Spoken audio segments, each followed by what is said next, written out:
John, have you got a link to your channel? I can put it in the side chat, John.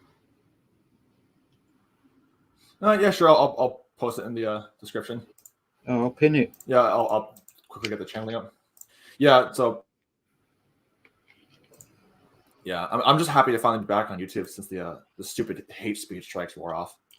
And the stuff I got hate speech strikes on were just ridiculous. I mean, it was insane. Yeah.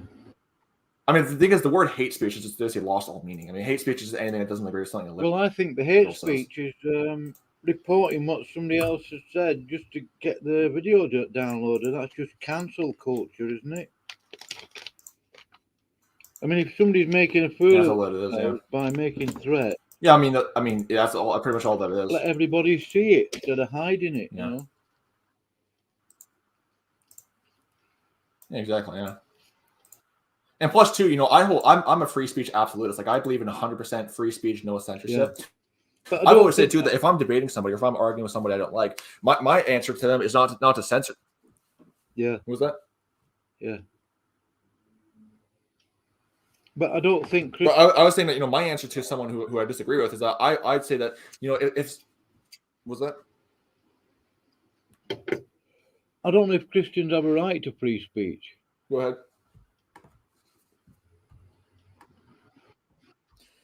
Well, in this country, in the sense of we certainly we don't. can't just speak any way we playground want. of Canada. We do have to speak in a way that's glorifying to Jesus Christ. Well, I mean, yeah, obviously we can't blaspheme God. There's that. I mean, we don't have free speech to blaspheme God. But like in terms of like saying things like, you know, like biblical stuff, then, you know, free speech, we have that. But like obviously we can't just go around blaspheming God or using profanity. We don't have free speech in that area. No.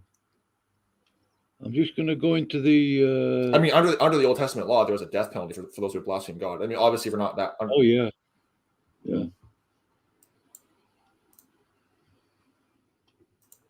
I'm just going to pin your. It's also kind of funny too how I was actually reading it. Go ahead. I've just pinned your. Trying to find that verse. Link to your channel. But just keep in mind too, I think your audio is a bit delayed. So if I'm talking over you, it's not me. I think it's just either mine or your audio is a bit delayed. Just keep in mind. So what happens is that I think you stop talking, then I go off, and then so just keep that in mind. I think because my internet is just really bad, so my audio is just a bit delayed. If I come out of the studio for a second, John, and then come back in, it might be better. Yeah. I'll just do that. Stay there. I'll be there. And sure. I'll be back in a minute. That could be it. All right. No problem.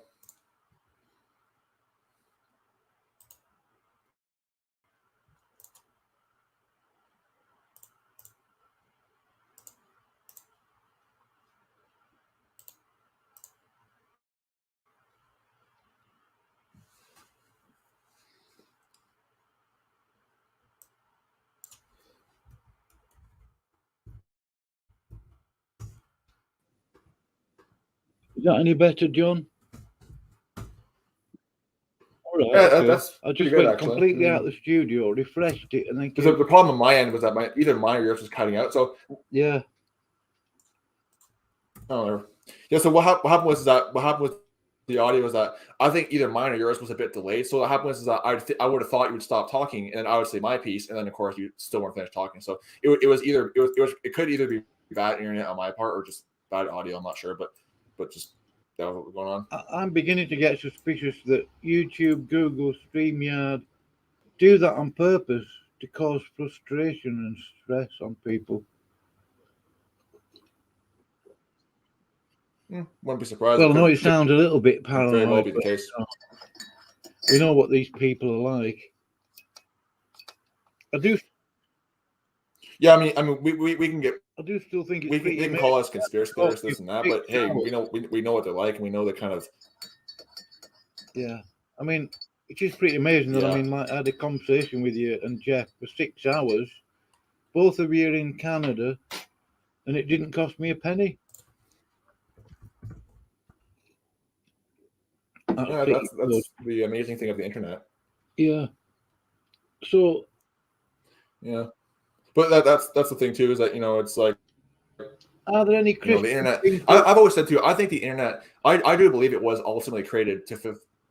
What was that? Are there any Christians being persecuted at the moment, John? Do you think Christians in the biblical sense?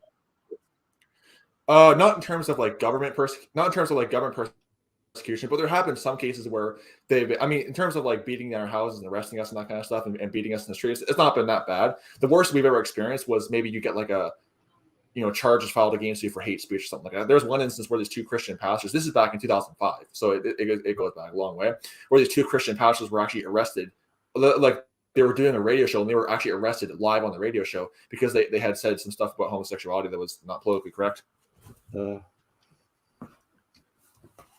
Makes you wonder. And that was back in 2005. This is when same-sex marriage was still actually illegal in some areas of Canada, and they're doing it back then too. Makes you wonder what we're allowed to talk about, John. I mean, tiddlywinks or something. I don't know. Yeah. Yeah.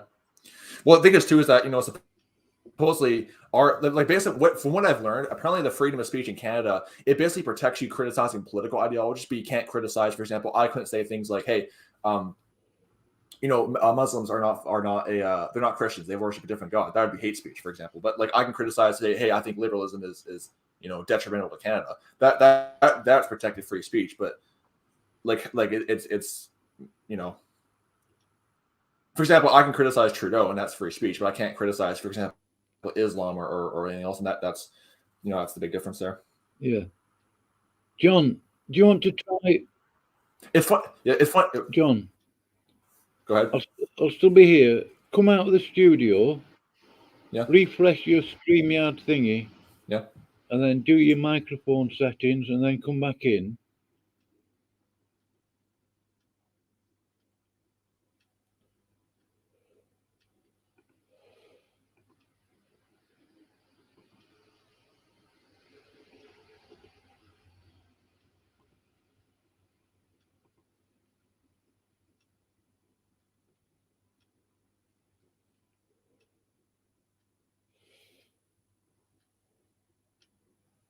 Just waiting for John to come back in. I just want to make sure we've got a good connection there. It worked for me.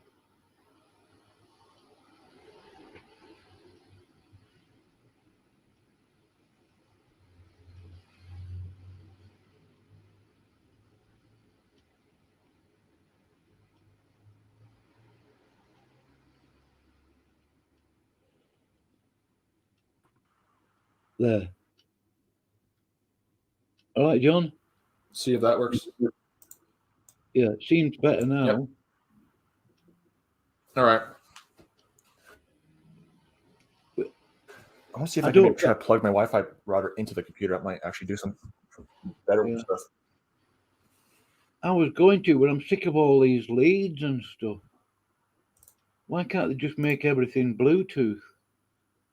So you don't have leads, cords. Yeah. It's like a rat's nest around the end of my I agree. writing desk. Yeah. Yeah, very true, yeah. So that's the problem with the internet at times, especially when you have slow internet where I am. I noticed, I don't want to go on about him, but I noticed, I mean, for the last day or so, he said he was going to come off YouTube, and he keeps making videos about coming off YouTube. And then he made one video, "Oh, I've left YouTube." Not really. Who does? Ben. Ben from the UK. Oh, Ben. Oh. Yeah, he's something else. Yeah. Oh, well. I don't wish any ill on him, John, but... You see, I actually found this video where I think he actually re-uploaded Aaron's video. I think he might have actually... last time I checked, he actually reposted Aaron's video he did on you. Like, what was it called? Beelzebub or whatever? That was... Beelzebub, yeah. And it's an absolute rubbish recording. Yeah. It's rubbish. I've explained to him the whole story. You gotta admit, that's a pretty creative name, Beelzebub. Yeah. I found it funny. That was Aaron, that. Yeah. You gotta admit, it is a pretty creative name, though. Beelzebub. It is a pretty creative name. Yeah. Well, it's obviously stuck in Ben's mind. It's just like when they call me John Kraken or whatever. It's like, yeah. But when you know, like I saw one comment where Aaron. This is when Aaron and I were still enemies. I saw one comment where Aaron referring to me as the Kraken. yeah, Oh man. the Kraken, yeah. But I explained Yeah. it. I explained it all to him. I thought I'd made it Gotta love clear that the Denlinger crew started calling me a Jesuit coadjutor, and then I got made into Jesuit provincial. But when they made that initial accusation, you see, if anybody knows anything about the Jesuits, you know they're associated with the cover up of the paedophile and all that sort of stuff in the Catholic so-called church. And they're a disgusting bunch of people. Yeah. Not all of them. I mean, the higher level Jesuits. Yeah, they're a bunch of Satanists. And yeah. my response, and unfortunately, because there was about 12 or 13 different email addresses I put on this email that I sent, and yours was included. I kept trying to delete it, but it just kept messing up in the thingy. I don't know why. What I thought, I probably said to myself, Yeah, "Oh, sod it, I'll just send it." You know what I mean? It was like sending. Oh yeah, that was funny. So I said, I said something. You've got a copy of that email anyway. I know you archived it somewhere. I think I do, yeah. But I said to him, right, you've accused me of being a Jesuit, something like that. So I said to them, you know, everybody in that email, right, I think you're all a bunch of pedophiles until you can prove different. I don't want to talk to you. But they made a similar, the nature of the accusation was it's basically impossible to prove I'm not a Jesuit, John, isn't it? I mean, if you wrote to the so-called Pope on headed paper from the Vatican that, oh, John Kragen's not a Jesuit, all that would do is encourage them to believe that you're a Jesuit. So you know. Yeah, that is true, actually. Because, and plus, too, it's like, you know, when you get down to it, their only ground to call me a Jesuit is because, oh, I spoke against Brian Denlinger. That's it. When you get down to it, that's kind of the reason. Or no, because I'm associated with you. Because not only did you become Jesuit provincial, I became like your student or whatever. Yeah. Oh yeah. What was it? Brad called you now. Oh, something to do with a tat poodle. I don't know. In that 10 minute clip. I don't know. Bob's pet bunny, a tat poodle.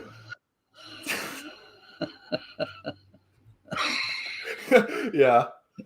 Something like that. I can't remember. And it's like in the clips I posted. In the clips I posted on my channel, I said this last night, but like in the clips, what he made it seem like was like it's Star Wars and you're the Sith and I'm your apprentice. That's what he made it seem like. Yeah. Okay.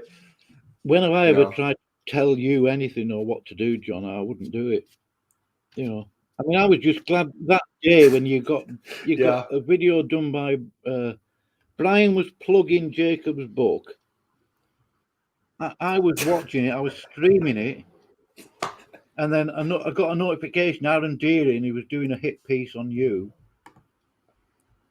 And I think I messaged you, Brian. Yeah. No, you came into my studio and I said, oh, John, you know, what did I say to you now? I mean, I was just so glad that you just got away. I said to King's Table a couple of weeks before that, especially after Brian did that video on the IFB saying about the families of those children deserve to have their children abused, blah, blah, blah. I've still got the clip. I said I'm totally amazed that John hasn't woken up. I still have the clip as well. Especially after hearing that, and lo and behold, you have done. And then Aaron Deering, you'd obviously. Yeah, and even then, and like even then, I was seeing problems ever since then too. So I was kind of slowly waking up because I was seeing problems after that. Yeah. No, I mean, like I hadn't fully waken up, but like when at the time he made that statement, I actually was kind of starting to wake up because I realized, wait a second, he basically was just sanctioning pedophilia. So it's like, you know, at that point I'm thinking like, okay, and then over time I saw more, and then of course that fateful day of September 27th, 2020, I had those two videos. John Kragen is not saved. Yeah. And that was that point. I'm like, yep, they're a cult, and I left. Yeah, and especially when they kicked Tim out and when they treated him like garbage. Because keep in mind, all I did was just make a live stream. Yeah. Well, the way they treated Tim just proved polite that. video, John. I think you could have gone a lot harder. It just proved that. You was very polite. But it's kind of funny. It's kind of funny as well because in my situation, I did a live stream where I was just loving. All I was doing was just voicing my disagreements. I was trying to be very nice and polite as possible. But then the next day, I wake up with a comment saying that I'm devil possessed and I'm a Jesuit, I'm this and that, all because I just simply voiced my disagreements with Brian Dellinger. So yeah, and it was polite because I watched that video, and I know it was polite, John. Yeah. Yeah, I mean, I was trying to be as nice as possible, but somehow, but even though that I was apparently I was devil possessed. I like the comment said that I was possessed with the spirit of divination, like in Acts 16. Okay. Even Phil Newton. And then of course Aaron does those 2 hit pieces on me. That was pretty funny, actually. Yeah. Yeah. Still, I don't have any resentment towards Aaron. I'd still like to talk to him. Does that be like the kind of guy where somebody would post a comment? Yeah.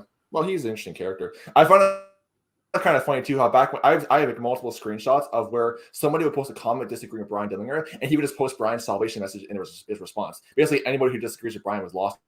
Yeah. And he would just post Brian's salvation message in their comments.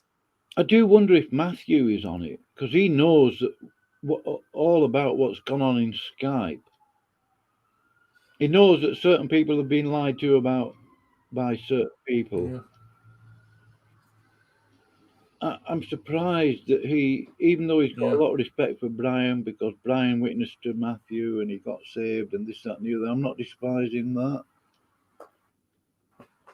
But I'm sure Matthew surely can see the inconsistency, the lies that's been going on. He knows Tim. He's close friends with Tim. Yeah.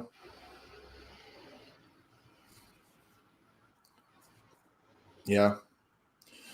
Well, the problem with guys like Matthew and JT is that they're both just respecters of persons. I mean, they respect Brian in the sense that they're respecters of his person, and they just, they just, and that's a lot of us who are part of this group, myself included, were respecters of persons toward Brian. I mean, Tim was like that. I was like, I mean, all of us were like that when we were part of this group because, we looked up to him, we saw him as a good teacher, we learned a lot from him. So obviously we developed kind of respect and person towards him. And then, but then when we saw his true colors, we were kind of shocked.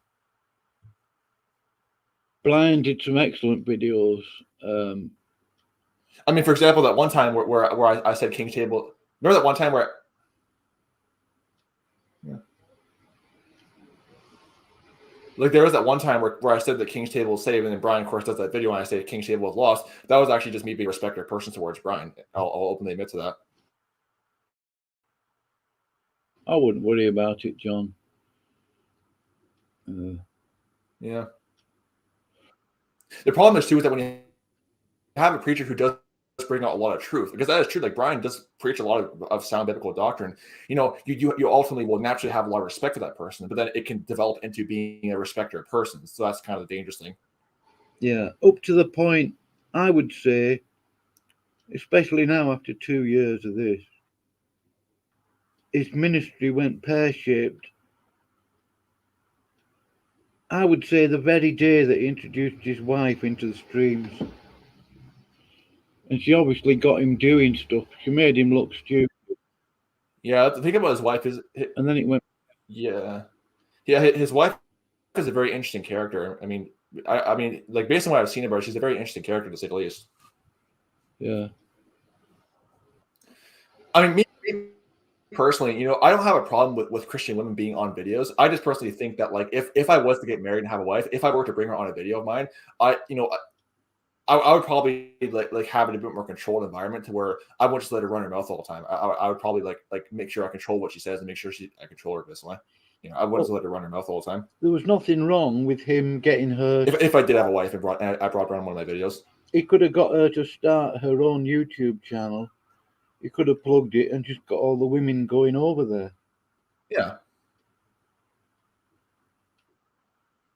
Yeah, well, I mean, even Steven Anderson, his wife has her own YouTube channel. And her YouTube channel is mostly just about, like how to raise kids, how to, because she has like 12 kids. So I mean, I have no problem with Christian women making videos. I just think when it comes to like teaching biblical doctrine, it's kind of more, it's more of kind of a man's job. I mean, if she wants to make like a small video or just do like a gospel presentation, I have no issue with that. But when it comes to like big drawn out sermons, that's more of a man's job. She's got 12 children. Yeah, Steven Anderson, he is, I mean, to his credit, that's something that Steven Anderson is good on. It probably, like last time I checked, they have 12 children, and I think they have their 13th is on the way. That's the last time I checked. I could be wrong, but like because when I was part of Anderson's call, I used to actually correspond with his oldest son, who at the time, and last time I ever saw them, last time I ever saw of them, they had at least like 12 or 13 kids because his wife. In fact, Anderson was also featured on a BBC documentary as well about American hate preachers. And at the time, his wife was pregnant with their 9th baby at the time, and that was 4 years ago, at least 4 or 5 years ago. No, actually 6 years ago. I do apologize. Yeah, 12 children. Wow. But yeah, his wife is like I think in her late 30s, and Anderson's in his early 40s. Yeah, but like based on what I understand, Anderson is like in his like early 40s now, and his wife is like in her late 30s. I think it is. I forget who's older, but they're kind of approaching the age where we can't have kids anymore. Though. That's kind of the thing.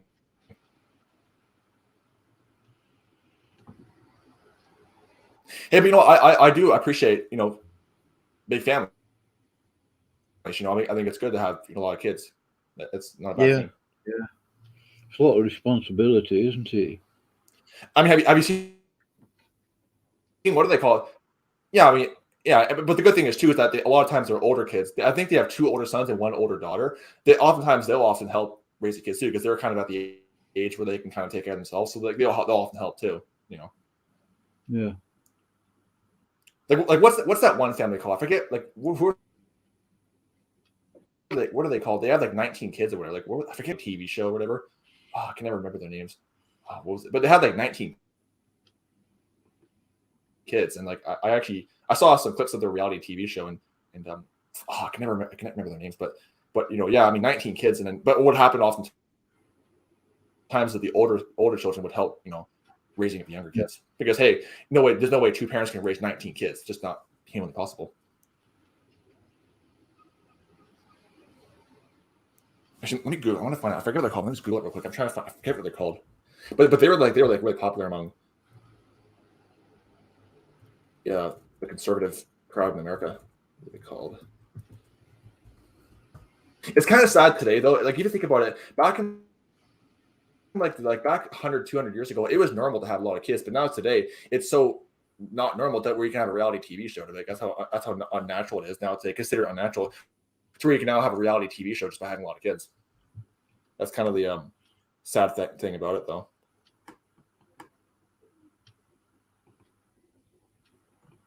What was it called?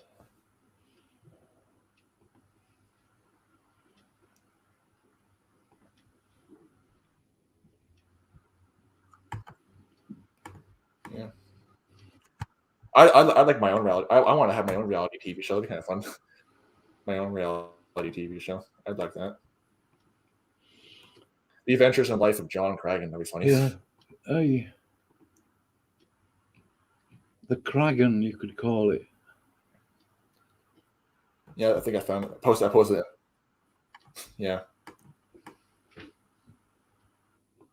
If I was gonna I'd call it something cool like the life of a Slavic nationalist, because I do consider myself kind of a Slavic nationalist. So I'd say like the life of a Slavic nationalist or whatever, something like that. I want to like name it something cool or whatever,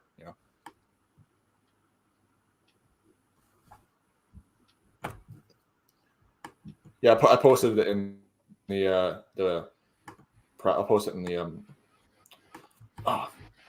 lost my train of thought. I posted it in the YouTube chat. Oh, I'm blanking up for a second. I don't know why.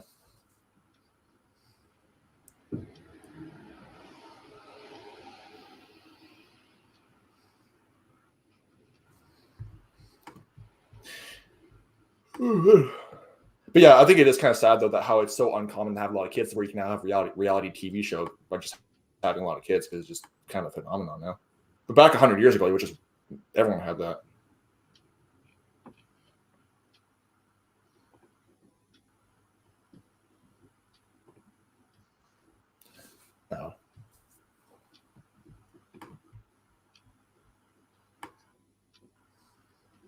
Yeah, apparently the family they were criticized for their stance on LGBT issues, and supposedly they were there was like they had this robocall where apparently it was like anti-transgender or whatever. It's like, yeah, sure. Like me personally, if someone calls me homophobic, I say, oh, whatever. I guess I am homophobic. I honestly don't care if I offend some LGBT freak or not. I mean, that's what's to be frightened of?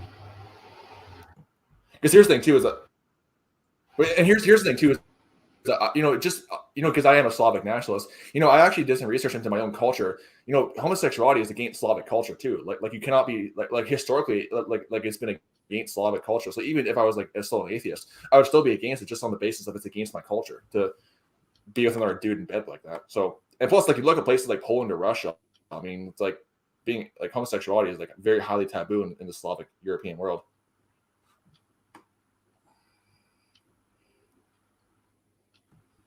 Like apparently, I read about one instance where apparently even in pre-Christian times, there were cases where men who were accused of homosexuality were literally drowned as a punishment, in even pre-Christian times. Yeah, in the Slavic European countries.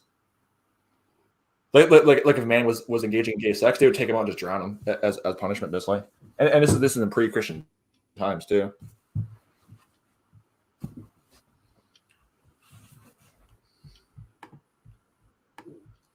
Yeah. 19 kids and counting. Pretty. Do you think that? Yeah, I used to watch their. Do you think that Russia's going to go nuclear with the Ukraine, John? Was that? Do you think? No, I don't think so. I mean, if they did, it probably. The thing about Russia too is that their economy is not very good. So it's like the thing about that is that because Putin, I mean, Putin's like how much money does he have? He's like multi-billionaire, but basically, or I don't know how much he has. But basically, the thing is that if they did go nuclear, they probably would create such a firestorm that it wouldn't just be sanctions. There'd probably be like full-on war against Russia because. Your audio keeps cutting out, John. At the same time as well, Russia, they're the kind of, like, the thing about Russians is that, and this is kind of true. Oh, really? Yeah. Maybe because I'm too far away from the mic. Let me check. The thing about Russia too is that they're the kind of people where they don't give up for anything. So it's like it's hard to win a war against Russia because Germany learned that the hard way during World War II. Well, nobody's ever won a war against Russia as such, have they? Yeah, I mean, pretty much all the empires, with the French Empire of Napoleon, none of them had ever beat Russia. I mean, part of the reason why too is just the winter of Russia is so cold; it often drives them away. Oh yeah.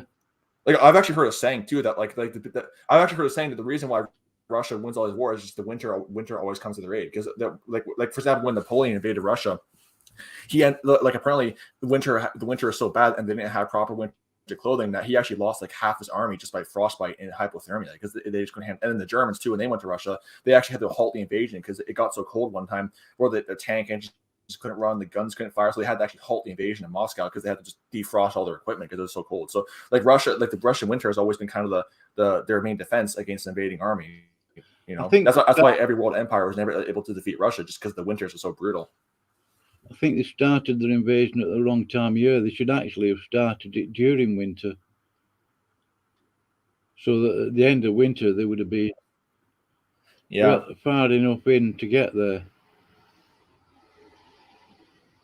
But then it's a case of getting back in it or something. And the thing is too is that when you're a Russian soldier, like you're trained and prepared. And that's the problem too, is that when fighting Russia in the winter, like most of these empires, they're not like Russian soldiers. They're trained for like winter fighting. Like they're trained for and geared up for winter fighting. So they're not like they're hard bunch to beat because they're trained for winter fighting, which is a lot of these other people, they're not like used to winter fighting like that. Which is Russians, like they're trained in like winter fighting and that kind of stuff.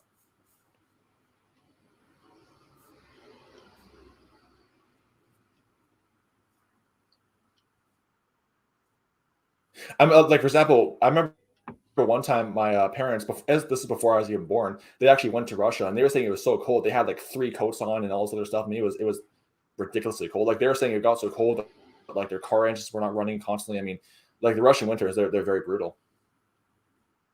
And by the way, this is from Canadians. Like Canadians, like we're often seen as living in igloos, and even we can't handle the Russian winter. That's how bad it is.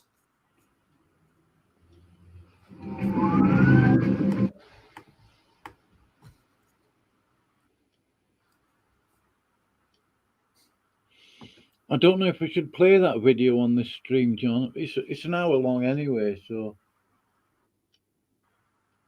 Yeah, it's a full on documentary. Yeah.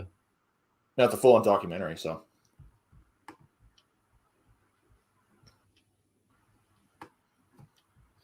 it's funny just though that family that has 19 kids. Well, they sure took Be Fruitful and Multiply. They sure took it to a whole new level. Be Fruitful and Multiply. Yeah. I'm surprised his wife didn't stop. Hey, good for I'm them. surprised his wife didn't stop at 10 or something. That's more than enough, isn't it? Yeah. Well, based on what I read in their bio, they just firmly believe in Be Fruitful and Multiply. So that means like just have as many kids as you can while you're able to, I guess. Like I think their mentality was just keep having kids so you just feels like you're not able to. Yeah.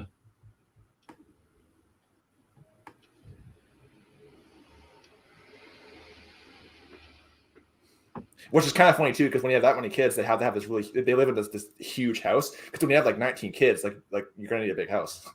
Because you're gonna need like all these different bedrooms and all this other stuff. I mean, it's like so they had a pretty big house they live in too, because you kind of have to when you have that many kids.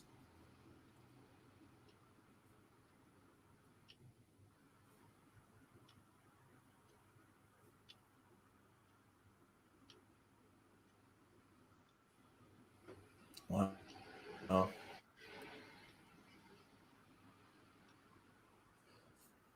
Ooh, it's freaking cold. It's so cold. I can actually see like the You can actually air see from the air you're ventilator. breathing out. So that's it's really cold. That's like out my window right now. Are you okay for heating? Well, no. I mean, the ventilator. The vent, yeah. Well, I mean, I can see the ventilator outside. I can see the air, like I'm not outside myself. I can just see the air from the ventilator. So that's so ridiculously cold it is outside. Oh man. So you're still snowed in then, John? Yeah. Yeah, pretty much.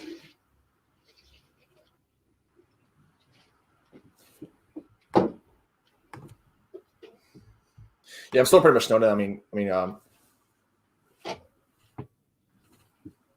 I just got a comment from What, somebody in the side chat?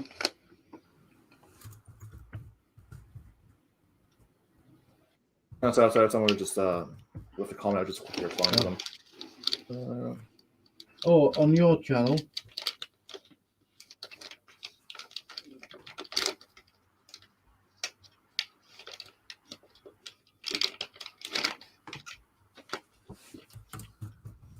Yeah. All right. Were they having a go at you?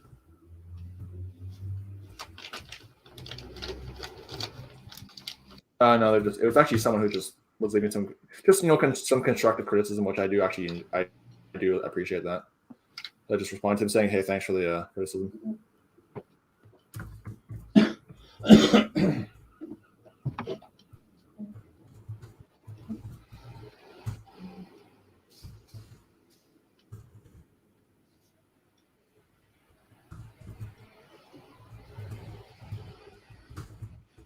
Yeah, good chat we had last night, John. I don't know why the internet connection. It was pretty. It was pretty edifying. Yeah. I don't know why the internet connection isn't. Yeah, it's If I could only finish. yeah, it's annoying how it does that. Because it was pretty good last night. It wasn't a problem.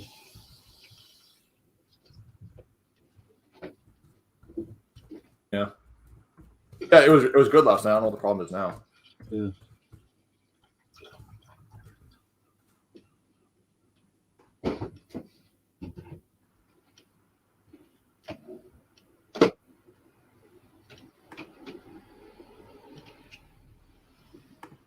I'm just going to mute for a minute, John. I'll be back. No problem.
So I was just watching a clip of one of those episodes of 19 Kids and Counting. So Episodes of their what? friends invited their friends over, and there's a total of 40 people they had. Wow. It was one episode of that thing about 19 Kids and Counting with the family of 19 kids. Well, so some of their kids invited their friends over, and it amounted to a total of 40 people. 40 people in total they had over for a meal. That was funny. Because they're friends with so many of their own friends. That's the fun thing about having so many kids. When they invite all their friends over, it amounts to like what? How many? Several dozens of How individuals. do you afford to feed 19 children though? And then there's Christmas. I don't know. Yeah. But not just that. When they invite all their friends over, again, they had 40 people over. Wow. Yeah. I mean, like if you're gonna feed 40 people, that would be like what? How many thousands of dollars on groceries? I like me personally. I actually would love to know their secret how they raise so many kids. I personally want to know that. I mean, I don't plan on having kids. Am I muted? I thought. Oh no, I'm not muted. If I plan on having kids myself, which I most likely won't. I plan to remain celibate. But if I do have kids, I want to know how to raise just one of them. Yeah. Because I have a younger cousin and a younger brother I see quite a lot, and I can't even handle them. Let alone, I mean, I can't even handle my younger brother and younger cousin sometimes. What's your younger brother like then? He's so hyper a lot of times. Plus, he's 5 years younger than me, and my younger cousin is 6 or 7 years younger than me. But they're both like your typical teenagers. They just they just do a lot of stuff. I mean, they do the kind of they do the kind of stupid stuff I did when I was 14 and 13. Because believe me, when I was 14, I did a lot of dumb crap. I mean, I actually have some photos from when I was in grade 9 in high school. There was one photo of me where I'm just chubby cheeks smiling, where I had like bags of rockets and candy on my lap. I think I still have that photo on my phone, but it was me from grade 9. I was 15 years old in that photo. There was another photo I had from when I was also in grade 9, where my locker was just full of Fruitopia. Because I did a lot of dumb crap when I was in my first year of high school. No. Like, it was kind of funny. I saved that money for like years and years. I blew it all on candy, rockets, and Fruitopia.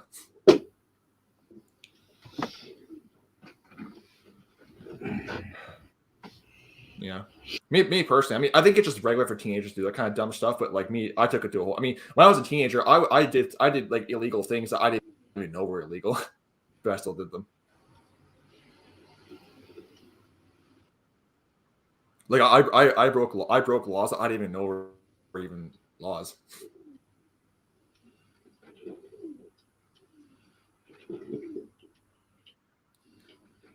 Like all kinds of crazy. Like there was one time when I was in high school where I was walking across the street and a car, like some other idiot driving a car who was a student at school, nearly ran over my foot. That was another interesting thing that happened. I have so many crazy things I did in high school. I could just go on and on about it. Well, then there's another time where I was driving home from high school and the guy in front of me, his car breaks down. So then I had to go help him try to repair his tire. That was funny too. That was like a few months into my first year. That was pretty fun too.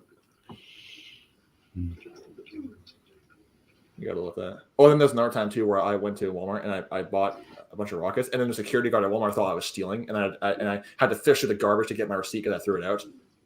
So after that, I learned to throw out my receipts before I leave the store, basically.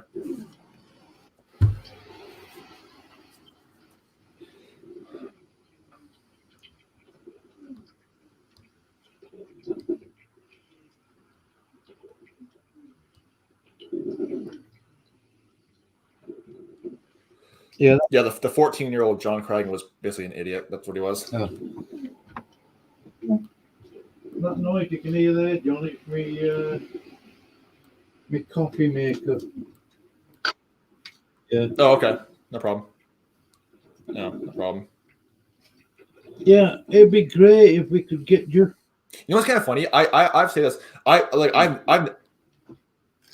What was that? I was thinking it'd be great if me, you, Aaron Deering, Matthew, Brad, 982 get together and sort of have a truce discussion in no man's land somewhere and just get it sorted out and get yeah, that'd be kind of cool actually. Like well, not sorted out.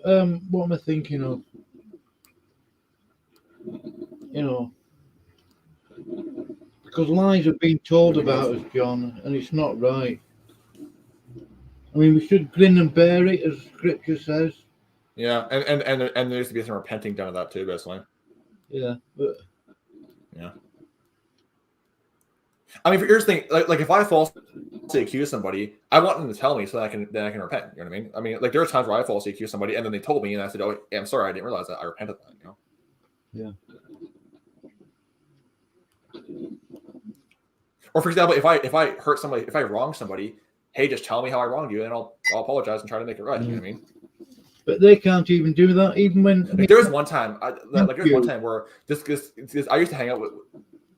Matthew even knows that lies have been told about people by people, and yet he's not willing to do anything about that and put it straight. Yeah. I mean, I don't know if he's told anybody off for it. Yeah, that's true. That's kind of the thing too. Is that the thing is too is that is that one of the biggest things is that because humans, we're just, like you could say that humans, we're just prideful by natural. I mean, like it's just within our nature to just want to blame someone else for our problems. You know what I mean? Like it's just mentally hard for us to kind of just accept responsibility. Maybe that's not true for everybody, but like you see that just in general. Like for example, you see black people in the ghettos, they blame whites for all their problems when really like the father shouldn't be leaving home. But like it's just natural for someone to want to blame somebody else. So the problem is too is that it just comes down to pride, where you just don't want to admit your own faults.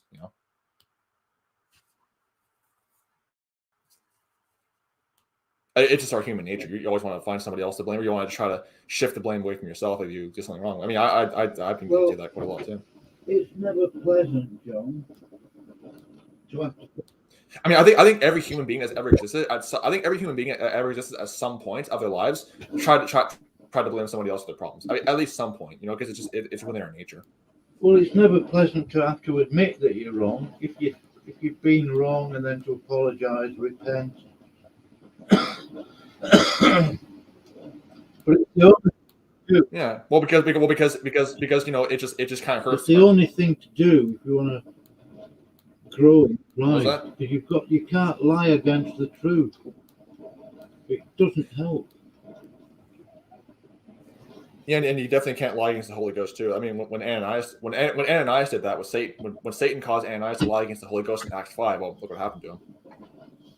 Yeah, but lying about a brother Christian. I mean, that's the thing. Yeah, and that's kind of the thing too, is that when you're saved, you have to realize that you can't hide anything from God. Like He knows everything you're doing. Like you can hide. Like you can live a double life on camera, but you can't hide from God. Like He knows what you're doing. Yeah. You can't. And then whatever you do is going to be brought up if at the judgment seat if needs be. And the thing is too, I've even heard it said too that if you try to cover your own, there's actually a scripture on that. If you try to cover your own sins, God's going to expose it to everybody. But if you confess and forsake your sins and repent, then you've done the right thing this way. Then actually, let me try to find that verse. Actually, I think it's in Proverbs.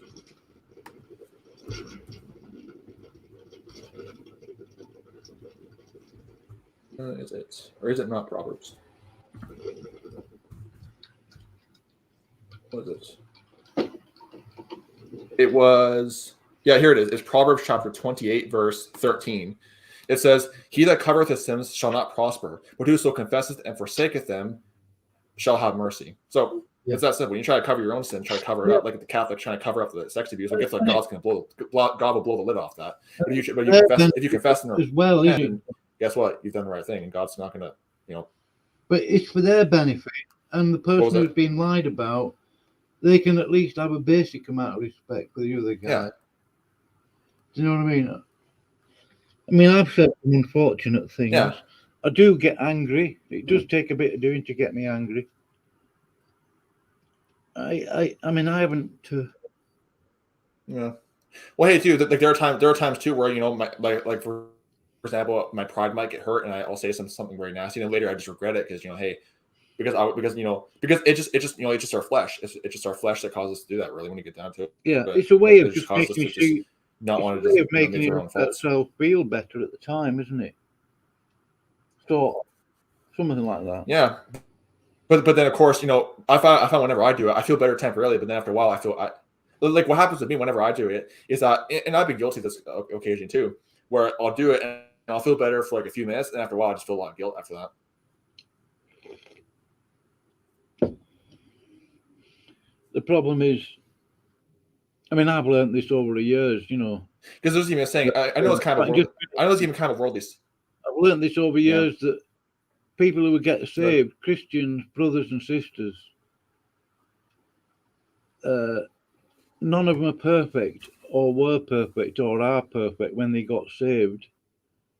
And we have to deal with not just other Christians, but the unbelievers as well.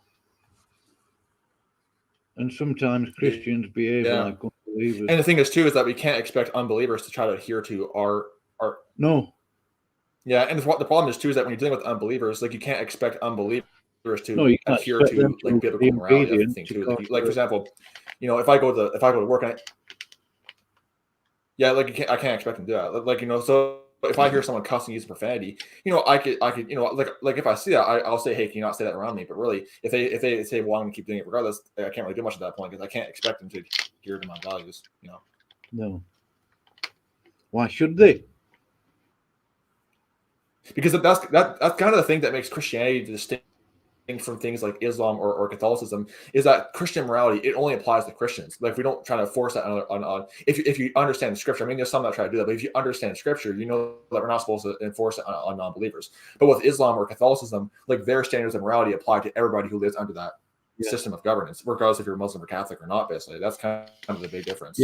Yeah, that Catholic guy, the Fro who came in last night. He's always calling me a moral degenerate, a moral slug, a moral. Wow. What is it? A moral dumpster. Well, I do find that I will say this. I do find that a bit ironic that a Catholic is saying it of all people, considering the fact that his church. I will find it. I just find it ironic when I hear Catholics try to take some kind of moral or try to compare their church with morality. I mean, I just find it really funny considering the fact that their priests, first of all, they can't marry, they can't reproduce, and a lot of them get busted touching little boys and all that other stuff. But then they try to take a moral high ground. I find that really laughable, in my opinion. Where is the word morality in Scripture? It's not there. Yeah, exactly. Where do you find morality? I mean, morality. I've heard one like Jason. Yeah, Jason Cooley, he said that morality is just Satan's counterfeit to godly values. Basically, morality is like it's a very broad term. Like atheists, they'll say, well, hey, being pro this and pro that, being pro abortion, that's morality. You know what I mean? Like morality is a very broad term. It can mean all kinds of things. Like really, when you get down to it, morality is just simply subjective to the person who defines it. You know what I mean? When you get down to it, there is no like definite morality. Like everyone's morality is different. Like for example, I'll put it this way, over in my home country, like over in Slavic countries, Slavic morality would be very different from, let's say, liberal atheist values. Because in Slavic culture, like it's very conservative. Women dress modestly. Yeah, I think like Slavic morals would be defined very differently than what we call atheist secular morals. I think morality, John, is just a survival technique, really, and it's called morality. If you got like a little community together, and you put them on an island big enough for them all to survive, and tell them that the only people that there wouldn't be any genetic mess ups, with children and stuff, right? But in order for them to survive, they'd have to make up rules in order to do so. And I think one of the first ones would be, let's not kill each other, chaps. Let's not covet somebody else's wife or donkey, and we'll survive, because it is a way of surviving. And I think exactly, that seems to be at the root of what these evolutionists Buddhists and whatever call morality. Yeah, exactly. Yeah, something like that. Well, I think it's too. There's even verse. I think it's Romans chapter 2, verse 14 and 15. It says the law of God's written, like even when you're a Gentile, the law of God's written in your hearts. Like why do you think so many cultures, like even for example, there's cases where like in Hindu countries where if you commit adultery, like they'll force you to take a ritual bath of purification. Or there are some cases where, for example, even in the Aztec Empire, people who commit adultery were often decapitated. So it's like the law of God is written in their hearts, even if you're lost. Yeah. So it's like people just naturally know certain things are wrong. It's like you talk to any, like there's actually a Hindu monk. His name is Yogi Adityanath. He's also a politician too in India. Well, he openly came out and said that if he was in charge, Hindu men who commit adultery will be severely punished. So why? Because the law is written in his heart, basically. He just naturally knows it's wrong. I mean, morality. Like heck, even an atheist. Morality is almost like a common sense approach to life, a sort of philosophy. Yeah. It is wisdom, I think. But how would you define well, I mean, it's like you just naturally know, hey, don't. It's like the thing is like thou shalt not. It's the kind of things where thou shalt not steal, thou shalt not kill.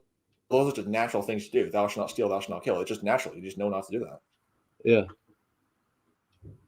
Because I think that's wired into us, even when we're born, John. Yeah. I think so. Yeah, I mean, even when you're wrong, like even when I was young, I just always knew that, hey, if it doesn't belong to you, just don't take it. You just know that naturally. And there are some cultures too where if you're caught stealing, they'll chop your arm off, and that kind of stuff. If you're caught stealing, yeah, like there's some that take it to an extreme. Like for example, over in Afghanistan, when the Taliban controlled it back in 1990s, like even just petty thieves, they had their hands chopped off. The one that was used to steal. The fact that they had that law that if you steal, you're going to lose your hand. And even today, they still have to cut people's hands off. That should be a clue that that particular law just isn't working. Yeah. It's not working, is it? Well, that's the thing too, is that, yeah. Well, the thing is too, is that the Islamic law, like in the Bible, you read in the Old Testament, Levitical law, the punishment for stealing was you basically have to pay back what you stole. So that was the punishment for stealing. But under Islamic law, the punishment was that the hand you basically used to steal would be chopped off, basically. Yeah. That's under most Islamic countries. Instead of just paying back what you stole, which is what the Bible says you do.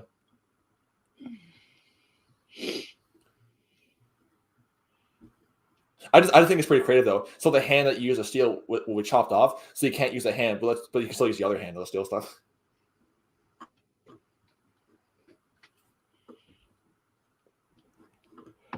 Yeah. Controlling people is a bit like herding cats. Have you ever tried herding cats, John? No, I've seen it happen before, and it's pretty hard. What? I've never done it myself though. What do you mean herding cats? You've never done it before?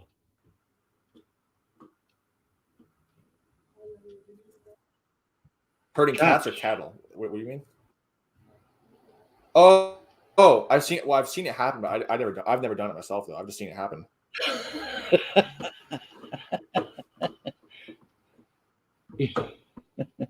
John, I have one cat though. Yeah, I was going to say, you can't herd cats, John. It's impossible.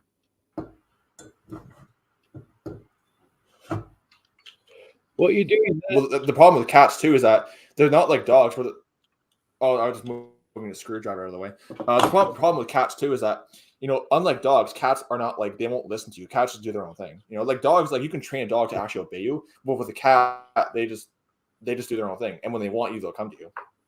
Yeah.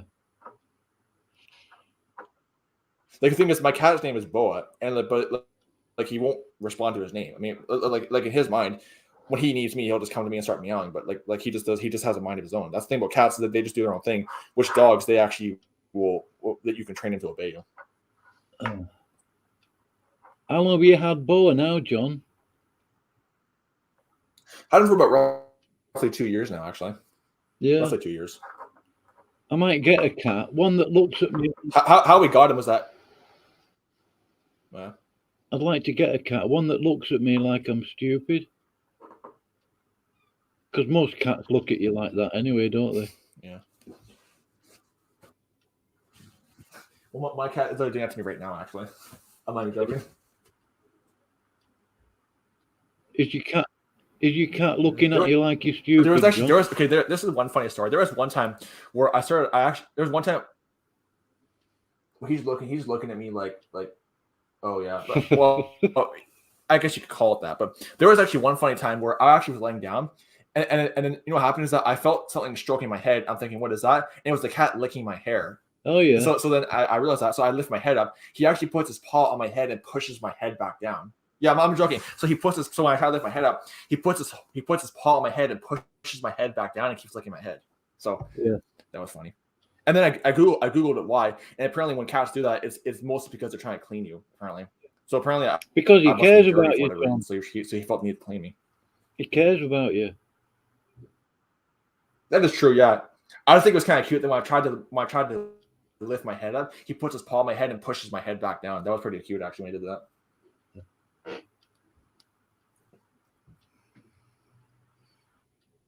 But that is true. Like when cats do that, it basically means they care about you and they like you, because they don't do that if they don't like you. That's fine. I think it's kind of funny too how the cat felt the need to basically clean me up. That was kind of cute actually. How the cat feels. I just kind of put up with it, and of course I wash my hair later on because I don't want to have his stuff in my hair. But I just let him do it. Just let him show affection towards me. So because it's how you kind of build a relationship too with the cat.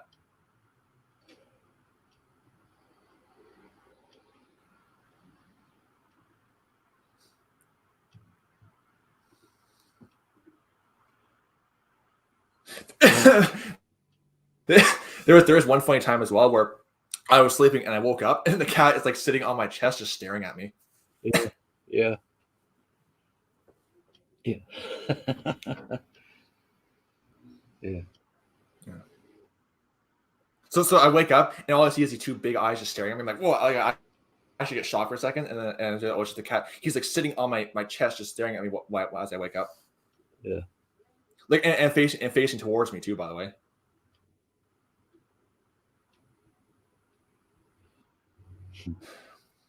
And it's funny too because I think the cat managed to figure out when I still have my night shift job.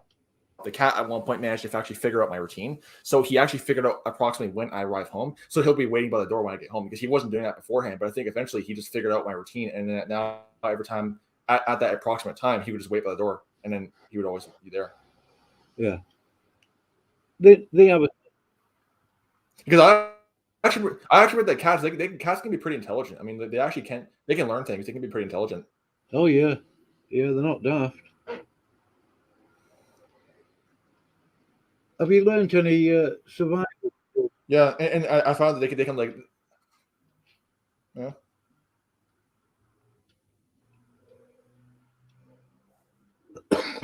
Go ahead. Have you learned any survival skills?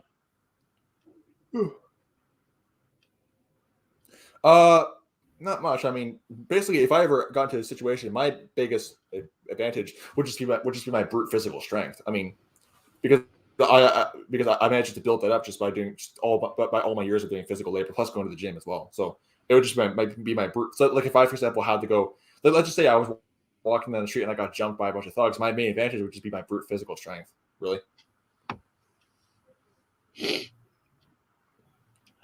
Like for example, I'm the kind of person where I do know a bit of martial arts. Like I used to practice, what was it called, Al-Qaeda or whatever, which is basically like a self-defense martial art. But if I ever got into a fight, I would fight dirty, and just my advantage would not be my martial arts, but just simply just my brute physical strength, and I would just fight dirty basically.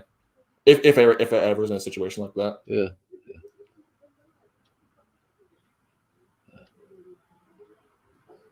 Can you hear that noise outside? No, I can't. No. All right, that's okay then. No, I don't hear any noise. Well, sometimes you get people walking past you like midnight onwards, swearing their heads off. Oh, yeah. Yeah. Well, it's kind of funny because I live in an area that is like pretty ghetto, but like almost no crime happens though. Like I live in a kind of area where you assume a lot of crime happens, but it's like nothing happens. I'd like to live in Canada or Alaska somewhere. Right up north, though. Obviously, I wouldn't want snow all year round, but I would love to be just snowed in with a log fire, cup of tea, and me pooch, and just listen to the silence. Yeah, I mean that would be Yeah. Nobody to bother you. I mean, if I was going to move somewhere, I probably would just move into my family cottages because we actually rent them out. We often would rent them out during the summer so we can make some extra bucks. But I mean, if I ever wanted to, I would just like my mom said, I could just move into one of them and just basically like be a permanent renter there. Yeah. Of course, I'd have to pay the bill of $800 per month, but who cares? That's a lot. Oh, 800. That's about. Is that a lot? Is it, John? It's actually cheaper. It's actually cheap compared to most cottages in that area. We actually are pretty cheap compared to most of them in the area.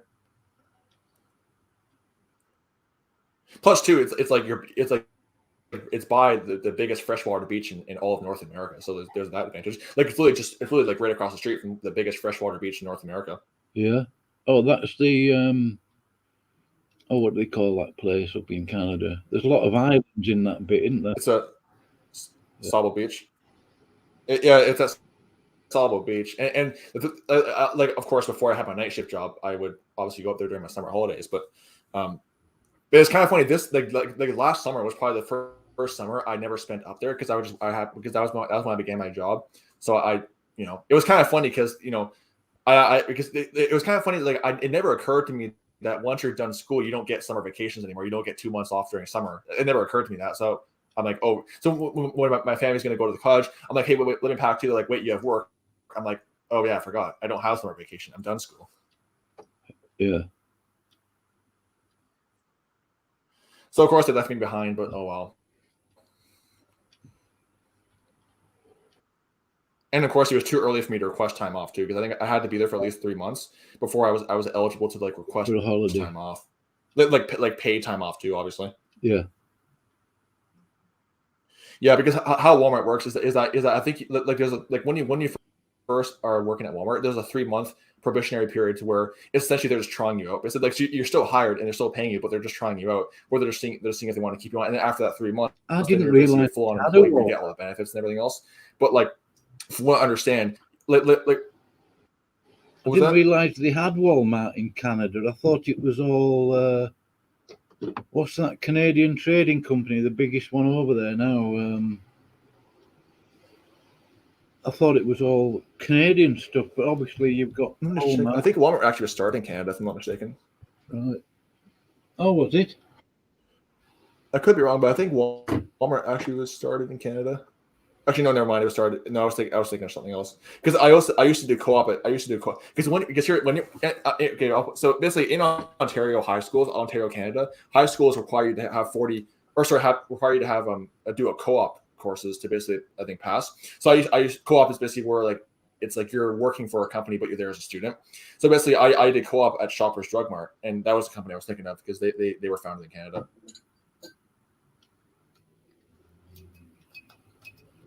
And it's funny too because I was doing co-op before all the. I was doing this like pre-COVID, so I actually kind of missed working without all these stupid restrictions because I started doing co-op pre-COVID.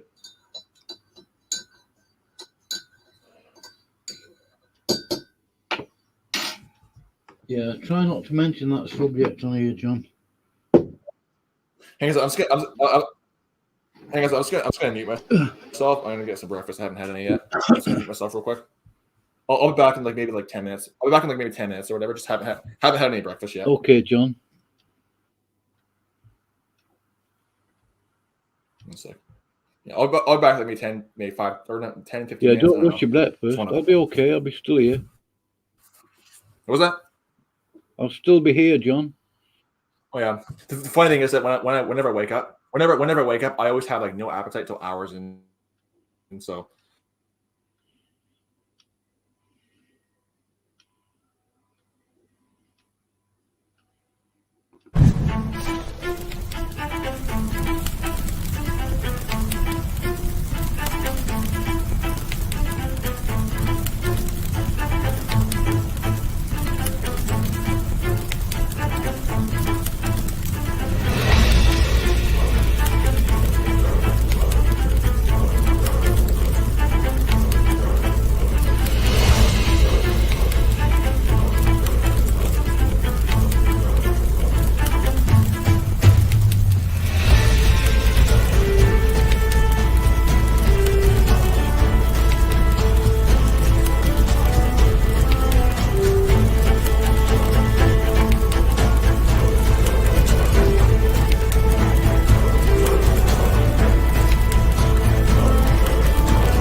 Here's a short clip. I mentioned this to John in conversation with John earlier. This is Brian Denlinger and his attitude to the IFB, Independent Fundamentalist Baptists. It's only a short clip. I mean, it gets to a point, honestly, if you're deceived by the new IFB, if you're in it and you're saying, oh, I don't see a problem with it, you know what? You deserve the deception, all right?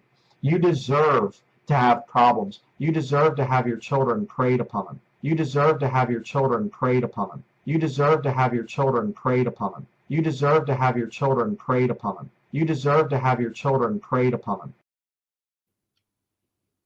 That's Brian for you. Yeah, John's having his breakfast. I'm just waiting for him to come back. Have I got any other video clips that might be of interest? Got loads of them that I've kept over the years.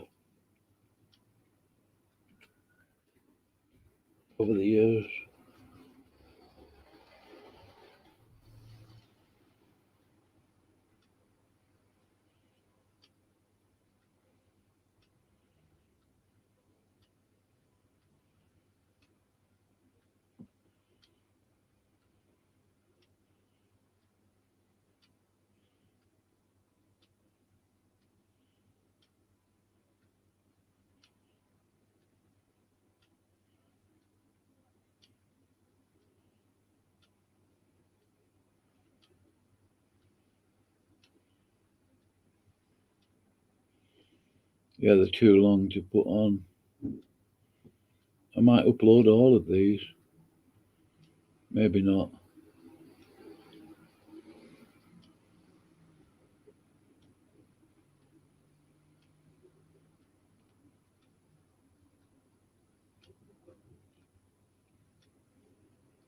I don't know.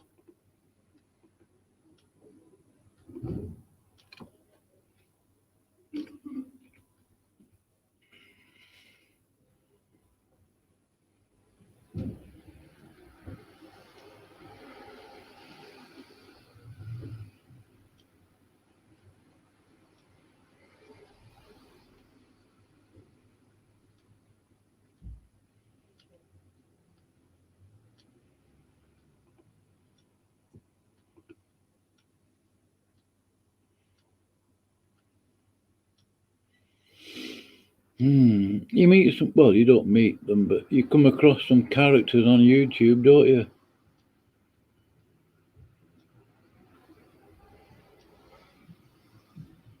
I wonder if he's still live streaming. Probably is. Yeah. When did he start that?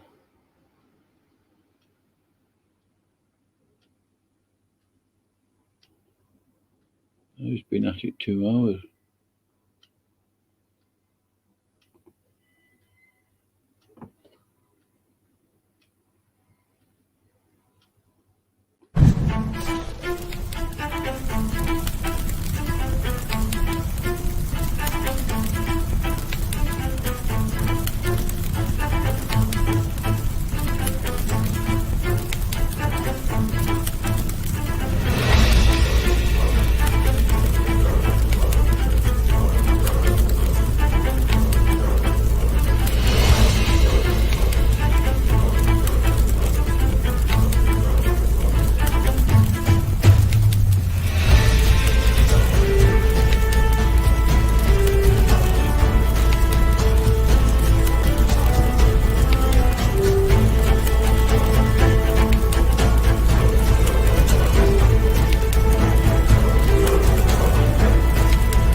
Check out this clip here. I can't remember. Things that you call people, do you find that justifiable? Do you find it Christ-like? I'm not saying that everyone struggles with words. Here's Ben again. Sorry about the clock. Hold on. Dave. Here, everyone mute, but this guy, please, because I want him to be able to say. That's his Ben. thing. Ben, why are you doing this again? It's Ben from the UK.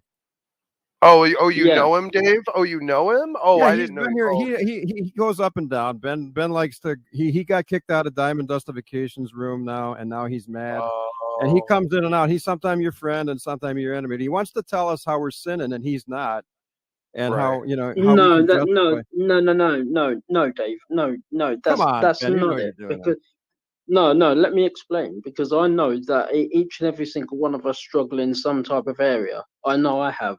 I know that many people on this board have here.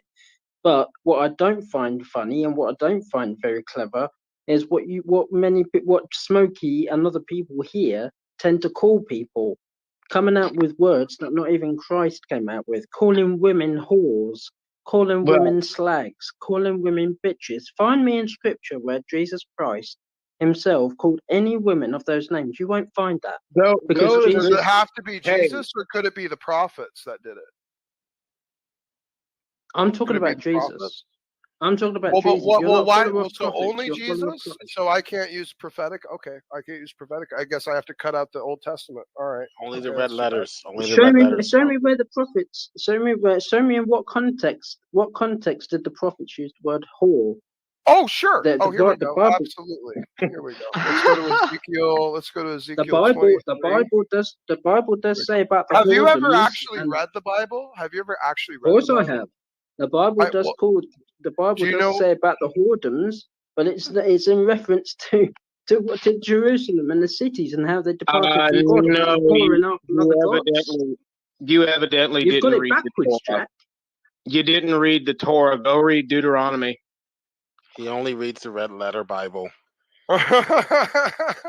Find me where women find me where men like you, Smokey, who I think is unsaved and does not have the Holy Spirit in him, because I don't see that. Many will watch you. There's where this is going on. Ben, hold it. Ben, you're judging. Yeah, he is. And Dave, do you? Are you judging a man? My heart and my no, wait a minute. You're judging a man. You're judging a man's righteousness. Do you think it's fair to people? Yes, I think it's great to call. And I call you one too. You're a fucking. Even though I'm not black. You people are. I don't give a shit. I'm a nigger. I just call nigger by my nigger friends. Hey, nigga, what up? And I'm saying, what up? And he laughs. I rebuke you in the name of Jesus Christ. And we all laugh. I want you to smoke. In the name of Jesus Christ, Ephesians 4:29. Oh, in the name of Jesus Christ. I rebuke you in the name of the real Jesus Christ. How's that? Not the Woodstock. I have the real Jesus Christ. You don't have him. You may know this. Get out of here. Go fellowship with believers. Why are you here? Why are you here? We're unbelievers. Do not fellowship with the unfruitful works of darkness. Now you've reproved us over and over again. We reject this bullshit. Now go away and preach to someone who gives a shit, or I'll auction you now until next year. Hold on. Well, I had a verse that he apparently didn't want to talk about, Deuteronomy 23, verse 17. If somebody'd want to put that on the screen, I put it in the back private chat. It says, Deuteronomy 23, verse 17, there shall be no whore of the daughters of Israel, nor a sodomite among the sons of Israel. If he takes exception to the use of whore, slag, bitch, and slut, number one, the Scripture 7 is all over Bill Cuthbert's channel, and the things Bill Cuthbert has said about his wife being a cock-sucking dumb whore when she's not around are atrocious. But number two, the Bible itself translates that word whore, referring to someone that would whore themselves out, someone that disregarded the commandment not to covet and the commandment not to commit adultery.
was about.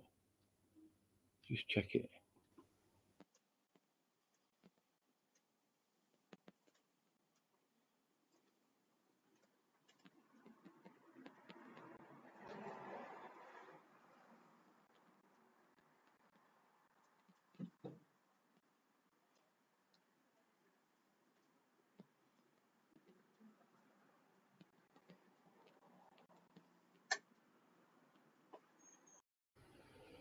I'll get rid of that. I thought I had audio on it and stuff. Got hundreds of videos here.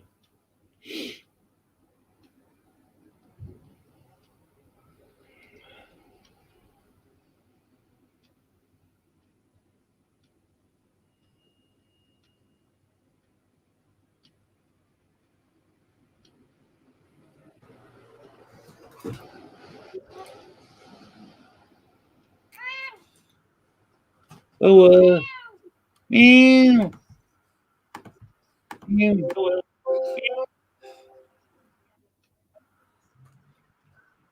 Meow. Oh, yeah, John, have you I fed? just come in and the cat starts meowing. The cat what? Yeah, the cat stole my chair too. The cat stole my chair. As He's well. in charge, John. You need to bear that in mind. I guess you could hear him meowing because the mic was like right in front of him. Yeah. Do you remember this, John? Just remember that your cat is in charge there. Yeah. What was that? Why do you keep Anyway, going deaf when I tell you that your cat is in charge over there? Huh?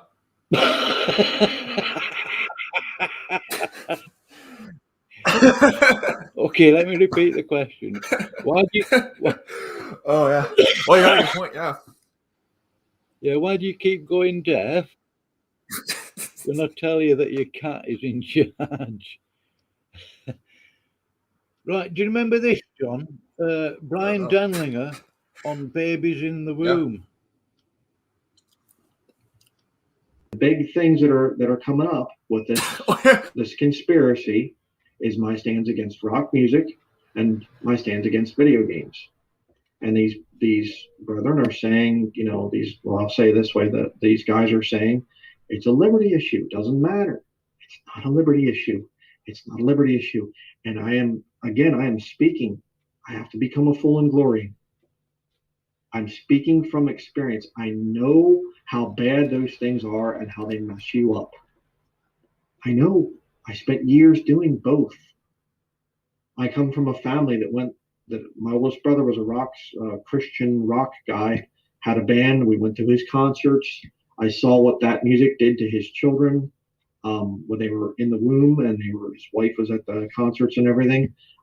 I saw what it's done to him since then. With this conspiracy is my stands against rock music and my stands against video games. And these brethren are saying, I'll say it this way, that these guys are saying it's a liberty issue. Doesn't matter. It's not a liberty issue. It's not a liberty issue. And I am speaking. I have to become a fool in glory. I'm speaking from experience. I know how bad those things are and how they mess you up. I know. I spent years doing both. I come from a family that my oldest brother was a Christian rock. It's not a liberty issue. And I am speaking.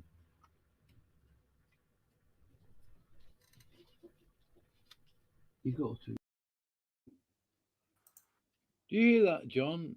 He knows what it did. What was it you said about those babies in the womb? He knows what it did to Judge. Yeah. He knows what it did to them in the womb. Yeah. And he didn't want to admit that his brother, Tom, was a rock star, a Christian rock star. He didn't want to use that word star. Yeah. I wonder why. Because his brother is the polar opposite of Brian. Okay, his beginnings, Tom Denlinger. Okay, rock. I mean, I'm not keen on rock anyway. Me neither. But it was a Christian rock band, apparently. But what he did with his money, he spent his own money on building like I think it's Alaska somewhere. Like projects for young people to get involved in Bible study weekends, campfires, the sort of stuff. The actual edifying biblical stuff. Yeah, well, I'm assuming that, but biblical in the sense where you're actually interacting with people, not just hiding out in the woods somewhere. That's it. Yeah, that's the point, really. Yeah. Yeah. I mean, like when you're a minister, you're actually you're supposed to actually interact with the people you're ministering to. You're not supposed to just isolate yourself in the middle of the woods. Well, he had all sorts of building projects for them to get involved in, and like the usual sort of outdoor activities, Bible study groups, and I thought it was brilliant. What a breath of fresh air in contrast to Brian. I mean, Brian's wanting $50,000 now, isn't he? Yeah, and for what, another property or something? I mean, he already got 2 different properties at least. Yeah. I just find it funny how a guy who makes videos somehow needs all these different properties, all this other stuff that really has nothing to do with ministry. It's just his personal use. Yeah. I mean, why do you need this 20-ton, 16-wheel military truck for ministry? You don't. It's as far as I know. I mean, if he'd have been using it for moving large amounts of logs, well, even that wouldn't make sense because all you need is a decent Land Rover and a big trailer with sides on it. You can move all your logs. I'll say it this way, okay? Obviously the logs and all that stuff, but I'll say it this way. Let's just say, that. Let's just say, I'll put it this way. Let's just say that America became an Islamic caliphate. Okay, just a random example. They became an Islamic caliphate. Islam is the official religion, and if you're not Muslim, you're going to be rounded up. And it became essentially what Christians go through in Nigeria, where every single day they're being attacked by jihadists and Muslims. Then, you use that military truck, maybe you form a Christian militia to kind of defend yourself, and use that truck to transport, fighters to wherever, But America's nowhere near that, No. I mean, if I had a military truck and I had to start a Christian militia to fight against some Islamic government that took over, I would use it to transport fighters to various battles or whatever. You know what I mean? Those trucks are meant to transport troops across all terrain type areas. Yeah. Well, if I had a truck like that, I think I'd build some accommodation in the back. Same here. And I'd put a trailer on the back for stuff. Yeah, because those trucks are meant to transport troops, and they're also meant for all terrain type stuff too. So it's I would definitely add some accommodations to those things too. If you ever get a chance to get your own vehicle, John, get one of those old British Army Land Rovers. I definitely want to. I was even saying too, even when I was 16, when I was eligible, because in Canada you have to at least be 16 to get a license. I was thinking, when I ever do buy a car, I want it to be like an all-terrain type vehicle where I can drive all over the place, not just limited to roads and stuff. Well, those British Army Land Rovers will go just about anywhere. Yeah. The reason why I want all-terrain is because basically my mom, her van, the van we have, it's not all terrain. I think it does have somewhat a 4-wheel drive, but it's hard because it's first of all, it's if you're going to live in a country like Canada, that you're going to want an all terrain vehicle, especially for winter. Which and the funny thing is too is that immigrants who come to Canada who are from warmer countries who are not used to this kind of weather, they're often the ones that have the most problems because they don't buy a vehicle meant for that kind of weather. But basically, there was one time where we were visiting my family on my mom's side of the family, and they have their own cottage too. They actually built their own cottage, so it was pretty cool. Actually, they actually built their own thing. Well, basically, what happened was that it's down this big, huge hill, which was almost all ice. And what happened was that we actually had to stop the van at the top of the hill, and my uncle had to come down from his truck at the bottom of the hill with his all-terrain vehicle to come pick us up with our luggage because her van, which is not meant for that kind of stuff. And I was telling her, you should have bought the kind of Jeep my dad used to have because it would have meant for that. But you need a vehicle. You need a vehicle that you can repair yourself, John. Yeah, that too. And I also want a vehicle that has 4-wheel drive as well, especially for the winters. Yeah. But all the British Army Land Rovers have that. Yeah. You won't get a brand new one, obviously. Or you could, I suppose. But if you get an old retired British Army Land Rover, they're pretty sturdy. Yeah, the thing also too is that that because my mom's van, it was pretty light, so it was very easily able to basically if she tried to go down the hill, we would never be going back up because the hill is just way too icy for her van. So basically, of course, and plus my uncle is actually much better of a driver. He actually is used to that kind of stuff. So he actually So and of course, and because they live in the woods, so there's no snow plows. So, but that was kind of the situation where I realized, okay, if I buy a car, I want it to be all terrain and 4-wheel drive, so I won't have this kind of problem. Yeah. Because my mom, she's kind of, I mean, no hard on her, like not to be hard on her, but she is kind of more of like a city person, which is me. I'm kind of more the person where I wouldn't mind living out in the wilderness. In fact, I used to love camping so much. I still love camping now, but it's kind of funny. I used to love it so much that when we would stay at our cottage, I actually would set up a tent out in the front yard and sleep out there instead of in the cottage because I just love doing it so much. And my mom would always, wonder why, but that's how much I love doing it. I've always been kind of like I've always been the kind of person where I just where I don't like, I just don't like, the city. I'm the kind of person where if I could just, like again, I would set up a tent in the front yard of the cottage and sleep out there when my mom stayed in the cottage. And I wouldn't even care how cold it was outside. I just like doing it so much. I just did it. Yeah. I mean, you could live in a tent out in the woods in Canada, John. Yeah. It would be, you'd have to make extra preparations as opposed for the winter.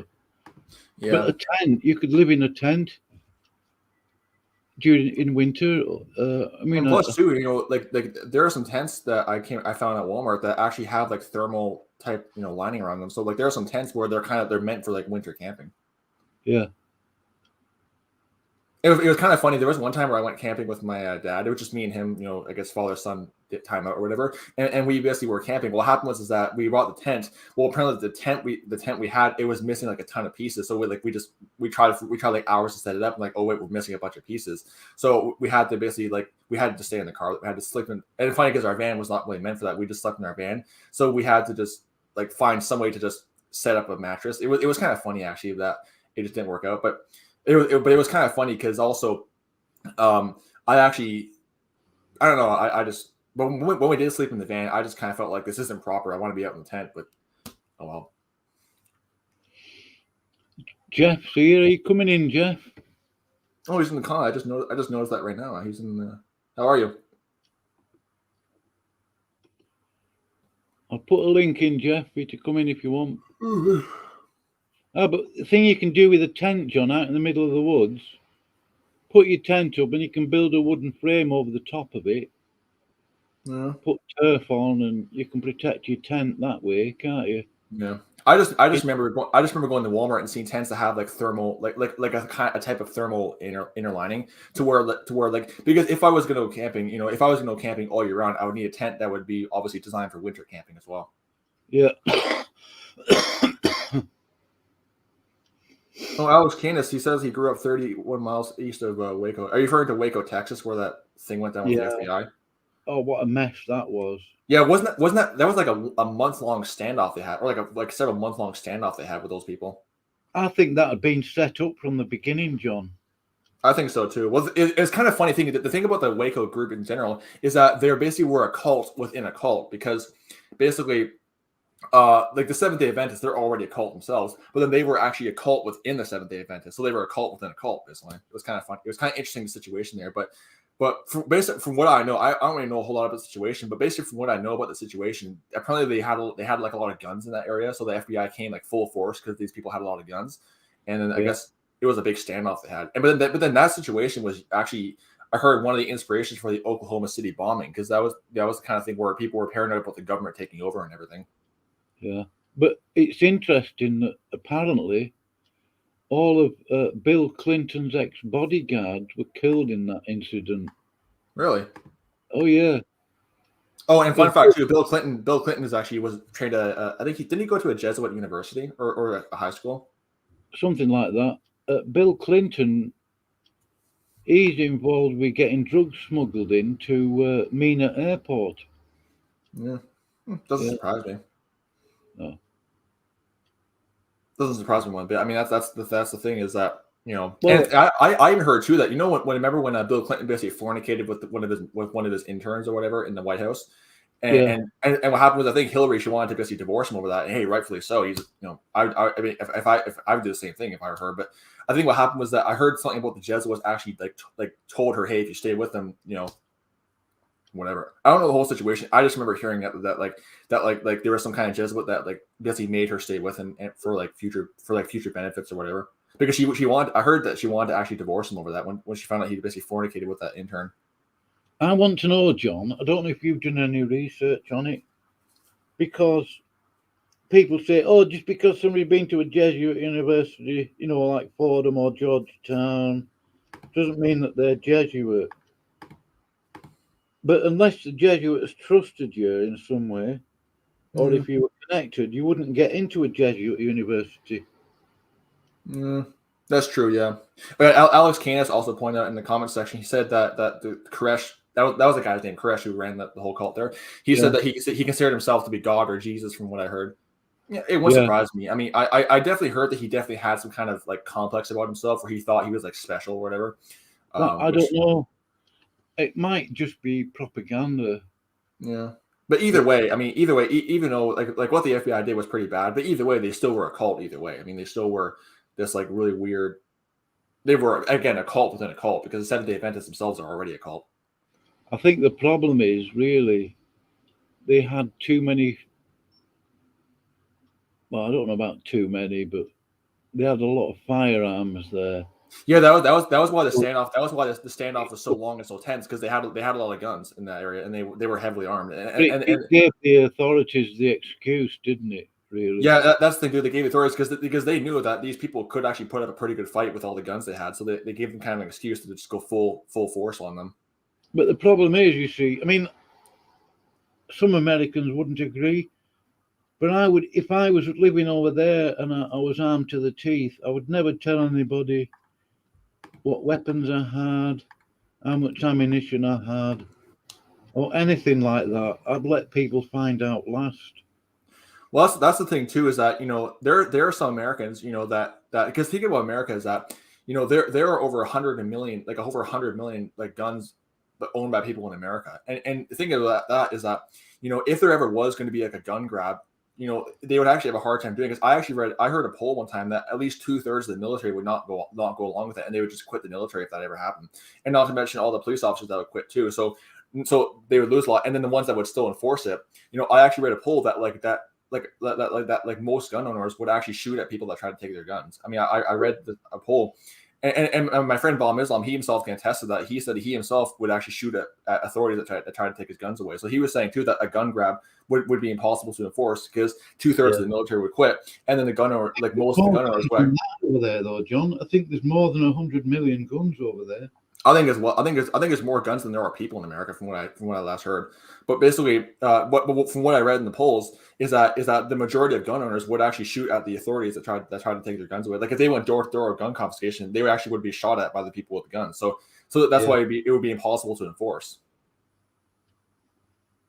Yeah. Like essentially what I heard is that they'd send in, like, let's say like a couple thousand cops to enforce gun control, and then most of them would just come back in body bags because they would shoot at people that tried to. That's the thing too. That's why gun control has always been the means of communists and that kind of stuff to take control, because you can't oppress the population when they're armed. Like China or North Korea couldn't do what they do if everybody was armed.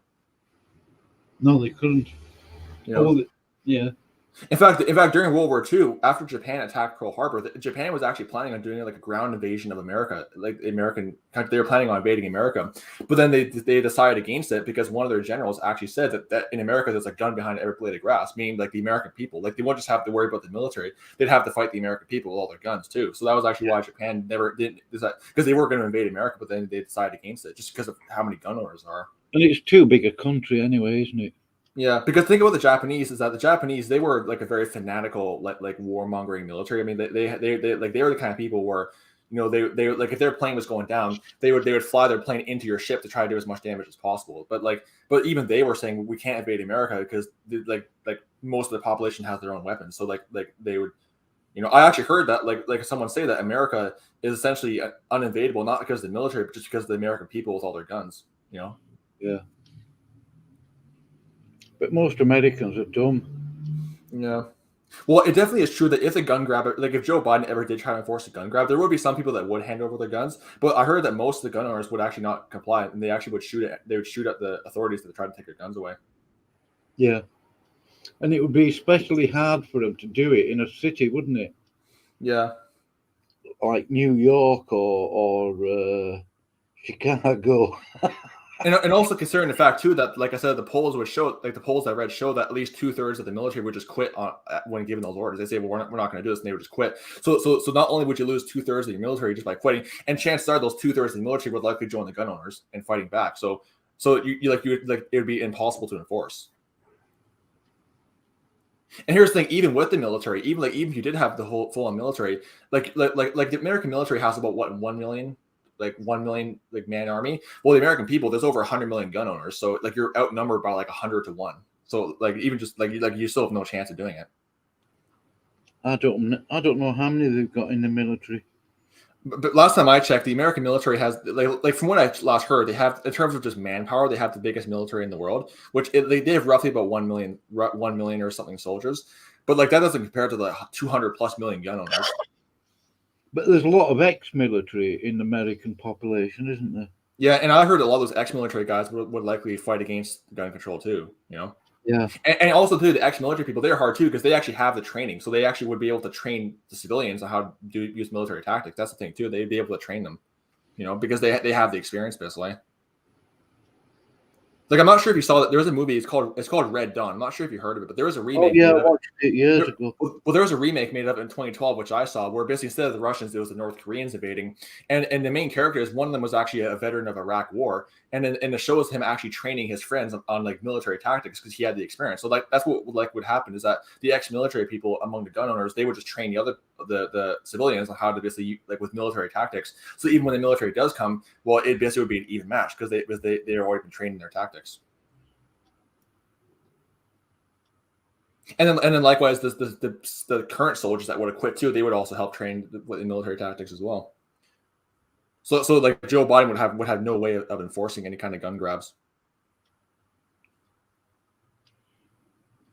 And plus too, just also too, like whenever the authorities keep seeing them come back in body bags, it just emotionally it damages you when you realize like when you see like I heard of one case like during the Afghan-Soviet war, like the Soviets, like, you know, it was just mentally damaging for them to see you send about 20,000 guys and like half of them come back in body bags. You realize like, is it really just worth it at this point? Yeah. But I think a lot of Americans would go for the people in government first, wouldn't they, if they started a gun grab? Well, yeah, there definitely would be like assassination attempts against like the people who are trying to pass these laws too. But then they'd just go into their bunkers, wouldn't they? Yeah. Well, for example, when it's kind of fun too. This is actually how really like the American government, they really have no, when you really get down to it, the American government, they're actually afraid of the American people. Because remember when that Capitol siege happened, believe me, those politicians, they are terrified. I mean, I actually listened to some of the testimonies. They were afraid for their lives. I mean, like that's kind of the thing too, is that if the American people were to really rebel against them, the government they'd be afraid. I mean, because the Capitol riot, I mean, the Capitol siege, I saw pictures of these politicians just terrified of what was going on. So, you know, they know what could happen. And this wasn't even the American people. This was just a mob of like a couple hundred Trump supporters. And even that, and they weren't even armed. That was enough to just terrify them. Like what's that girl's name? Alexandria Ocasio-Cortez. She made this whole video on Instagram about how she was afraid for her life and she has PTSD now, you know, because these yeah. I just love how thin-skinned they are. I just love how thin-skinned these people are. It's like, you know, they're in the securest area ever. You know, I also love it too when these same people think they have the right to talk about sacrifice to military veterans when you're that thin-skinned. Seriously. Like me personally, I honestly don't blame it when military people get kind of pissed off or get kind of upset, excuse my language, when they hear politicians talk about sacrifice when they themselves have never actually been through what military people have gone through, like in other countries. Mm. Like, for example, my grandfather was a World War II veteran. He had one crazy story where he was repairing an airplane. He was a mechanic. He fixed airplanes. And there was one instance where a German airplane just came over and shot at him while he was trying to fix an airplane. He like narrowly missed and got to cover in time. You know, that was during World War II. My grandfather, he was a Canadian Air Force veteran.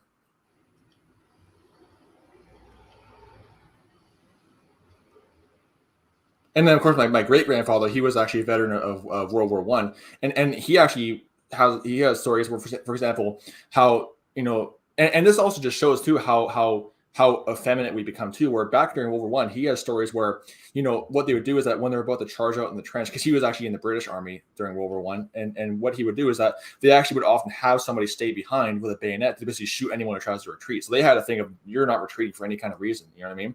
So that's kind of how they were back then. You know, that's kind of how thick skinned they were back then. Now today, people are just so thin skinned, it's crazy. You know?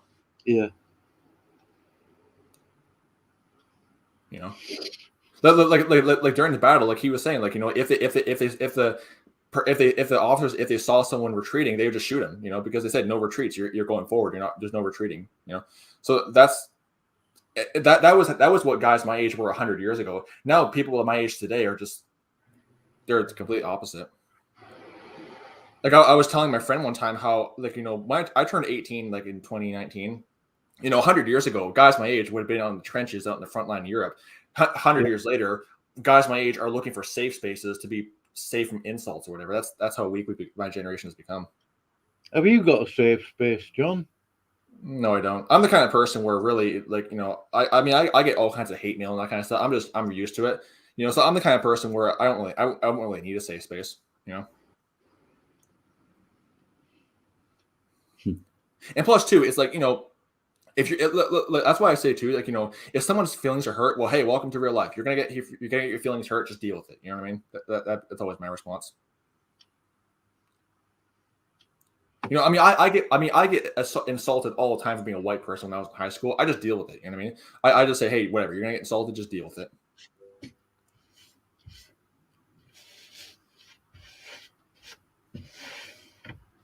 Oh yeah, Alex Canis, he brings up a good point as well.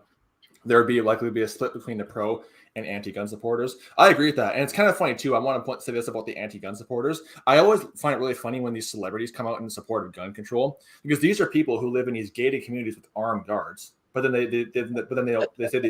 say the average people should not have guns. It's like what a hypocrite they are. Like seriously, like if you're a celebrity, what a hypocrite you are. You live in gated community, you have armed guards, but then it's wrong to own a gun. Meanwhile, you hire people with guns to protect you. What absolute hypocrisy.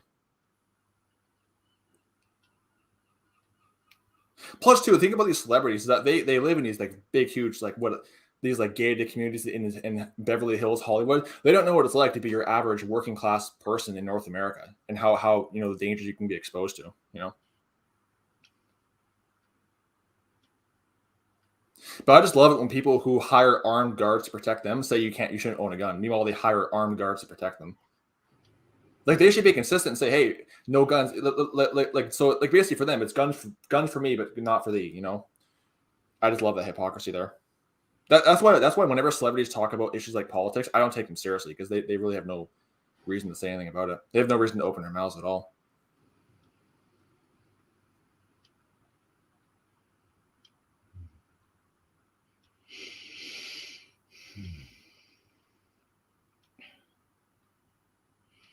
So it must be 9:45 in the morning where you are, John, isn't it? It's 9:47 a.m. where I am. Yeah.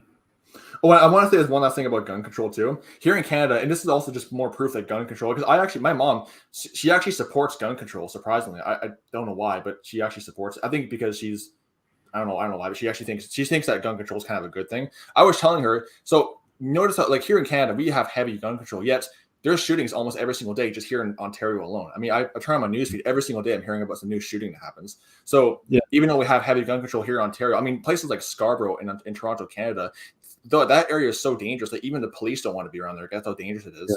Yeah. But gun control only controls the guns of law-abiding citizens.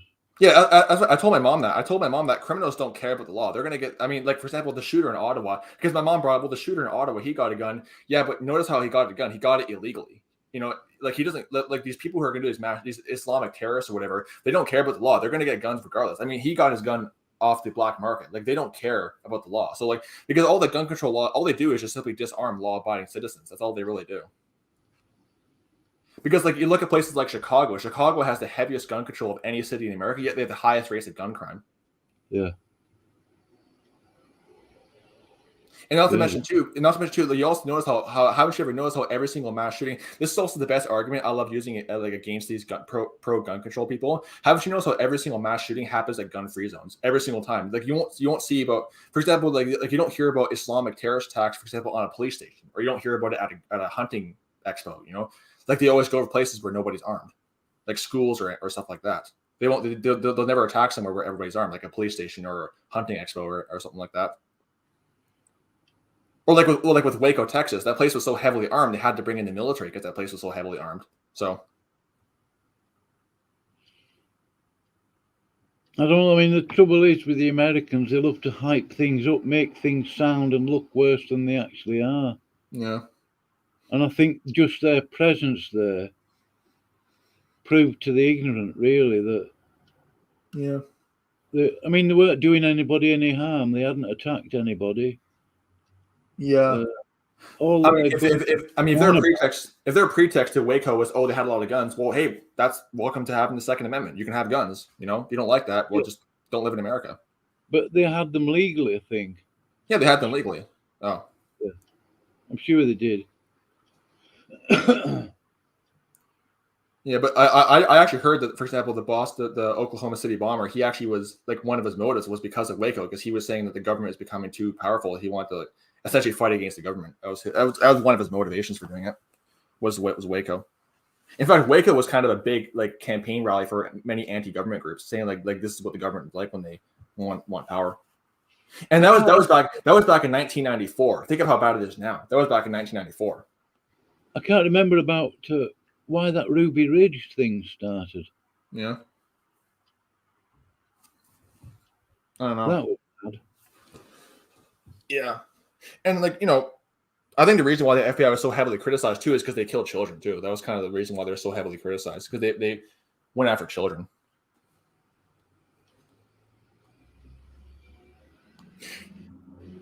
Yeah. It's also funny too when people say, "Oh, we need assault weapons bans." Well, again, studies have shown that those don't help either, because there was actually an assault weapons ban, because most gun crime is not done by assault weapons. It's done by like handguns and stuff like that. Like you won't walk down Chicago and see some black guy or gangster where carrying like an assault rifle. You won't see that.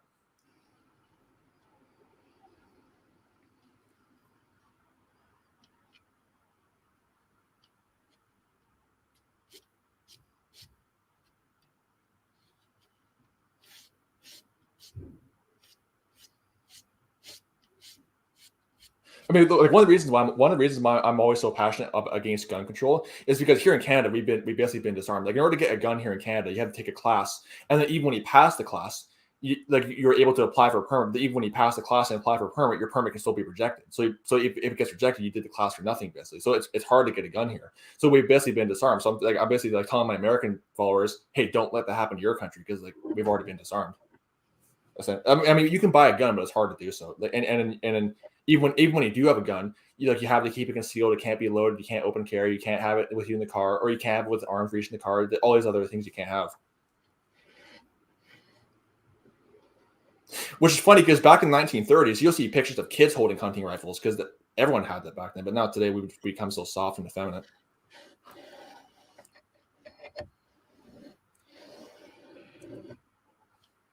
Like me personally, I would pay to just spend a few days back 100 years ago. I would just pay to spend a few days back, like time travel back then, and just experience life back when North America was not so, soy boy like.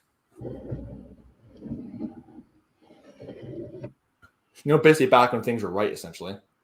Yeah. Well, that Canadian guy I told you about, trap lines and inlines, he lives in Saskatchewan, is a coyote hunter, trapper. He's only 19 or so.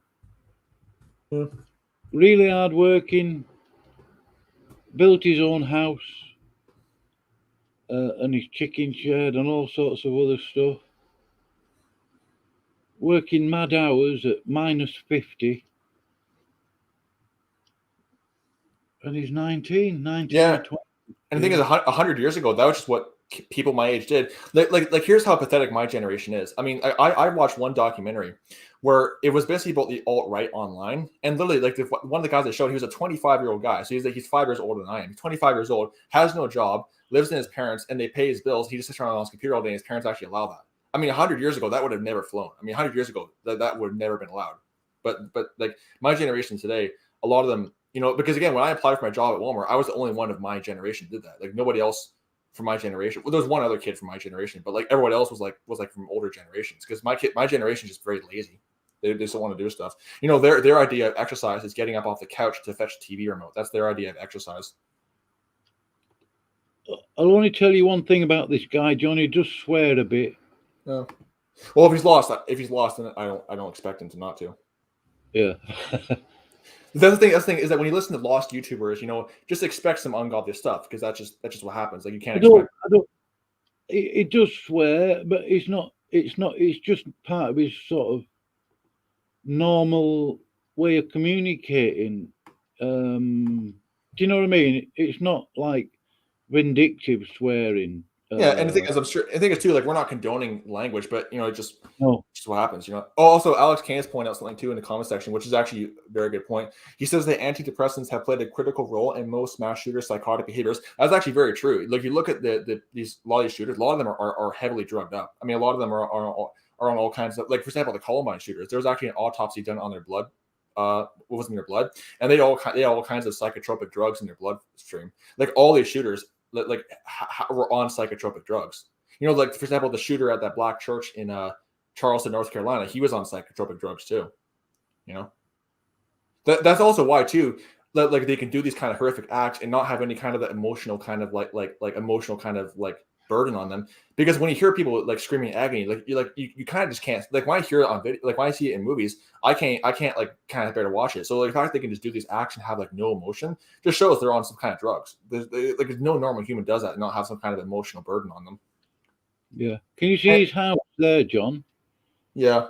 Oh yeah. So you're saying this guy's only 19 years old and he did all that? About 19.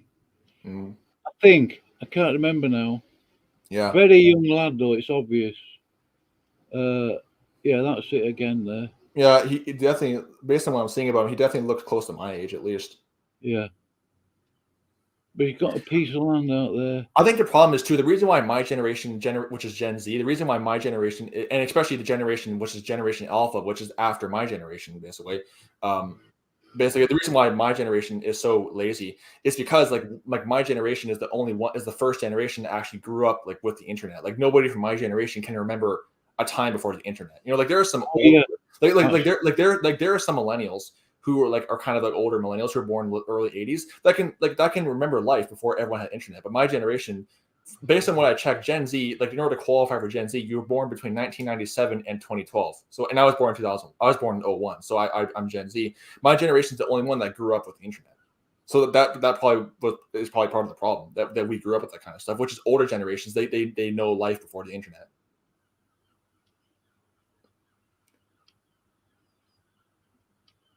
Like there are some millennials who are like in their 40s and they can remember a time before everybody had internet access, before everyone was walking. I mean, heck, even like I'll even say this, even I can remember like time before everyone had their cell phones. Like because I grew up in the early 2000s, so I can sort of remember time before everyone just carried these little touchscreen phones everywhere.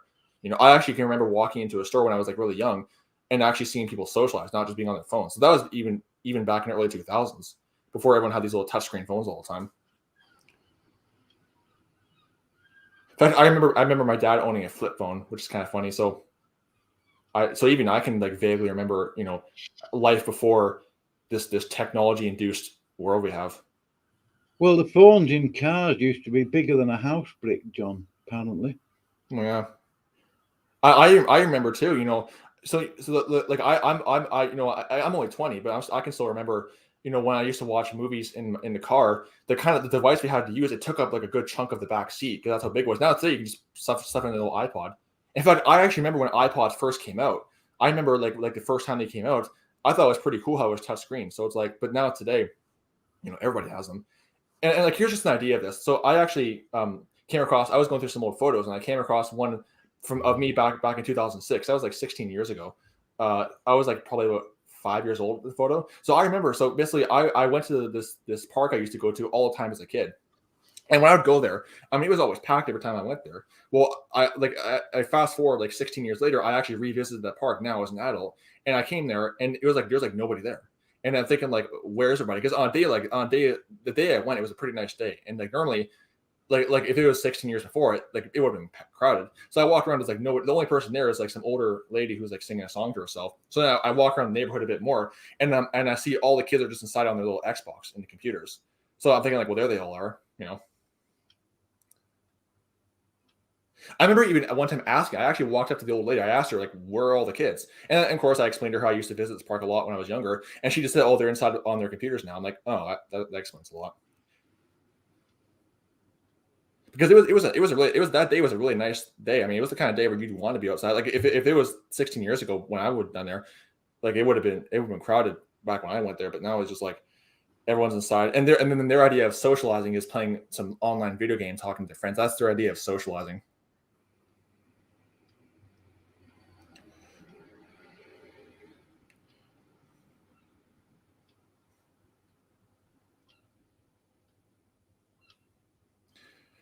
But as bad as my generation, Gen Z is, I'm not sure if mine's worse than Generation Alpha, or because Generation Alpha is the one after my generation. But I'm not sure which is worse. But we're both of us are just addicted. Both generations are just addicted to our because in Generation Alpha they came after my generation, so they would be even more addicted to that stuff because they grew up with all the advanced technology. Which is people from my generation, we can kind of some of us can remember a time before all that, sort of, like I do at least.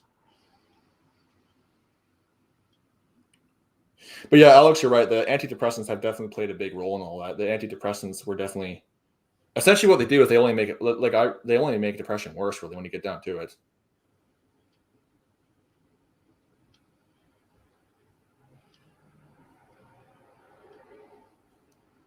And you also look at a lot of these shooters too. You know, it's like a lot, like almost all of them are on some kind of psychotropic drug. That's all that is. Hence why, you know, they do what they do because they're not thinking straight.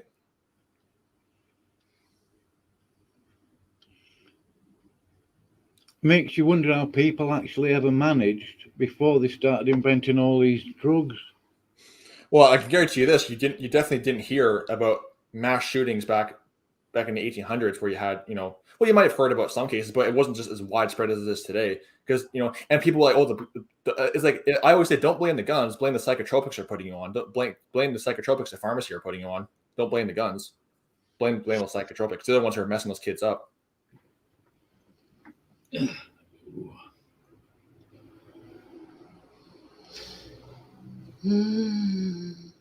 I even heard too, the reason why a lot of these pharmacists and doctors commit suicide is because they have so much guilt. Because I think a lot of them just know that they're poisoning people, and they have so much guilt. And yeah, I mean, they know full well what they're doing, and of course the guilt, they have so much guilt that they just can't they have so much guilt. Well, maybe they don't know initially, but when they find out later, you know. Because the problem is too is that when you're knowingly doing something like when you're knowingly doing evil to somebody like that, and like they don't know it but you do, like eventually the guilt just keeps building up, and eventually you just can't take it anymore, and you just end yourself because you have so much guilt this way. Why? Because the Bible says the sorrow of the world works death. You know, if they have sorrow of the world, and then they basically they end themselves. Because if they had godly sorrow, they would get saved. A lot of it is compartmentalized, John. Yeah.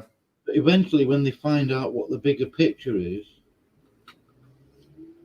then you get them rebelling, don't you? Yeah.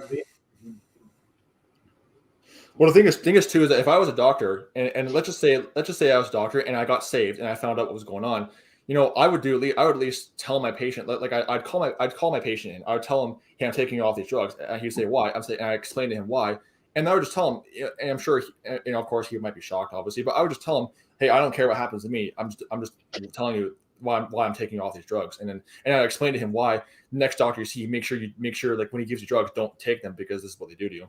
And you know, whatever happens to me, I at least my conscience will be clear, knowing that I did the right thing.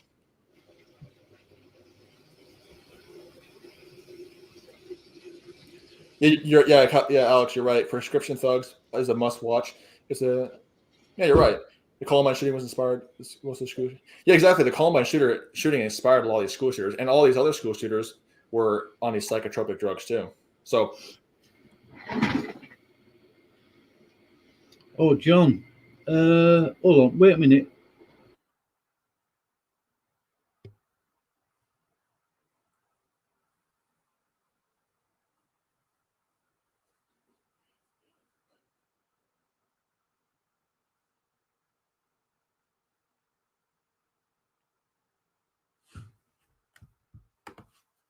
Oh, he's gone.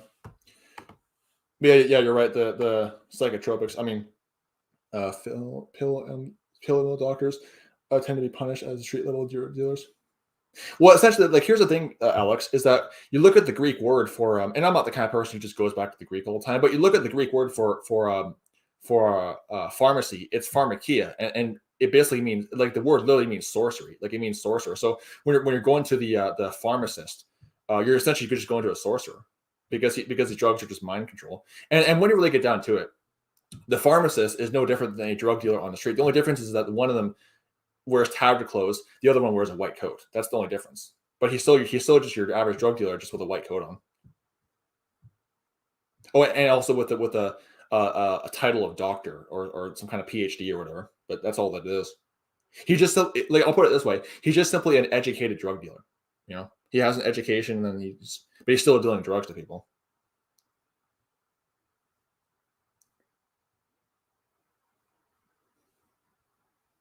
And what it also comes down to as well is the reason why they deal these drugs is just mostly the love of money. They do it for money, because the love of money is the root of all evil. Pretty much most evil actually can trace back to the love of money.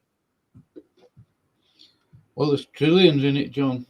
Yeah, that's the thing too. Is like you can find examples where somebody will stab their friends in the back, or like you find examples where somebody who like I watched a movie one time where this person was like supposedly working for the royal family, and he ends up stabbing them in the back to join the Nazis. And he said, "Oh, they said, oh, you betrayed Britain. Why'd you do that?" He says, "Well, there was too much money involved. I want the money." And so, like, also what comes down to, like, people will do anything for money. That's the thing. I mean, the whole thing is there's people it's called contract killers. There are people you can just hire to kill somebody because why? They love money. You know, so you can hire a contract killer to kill somebody, basically. So people will do anything for money.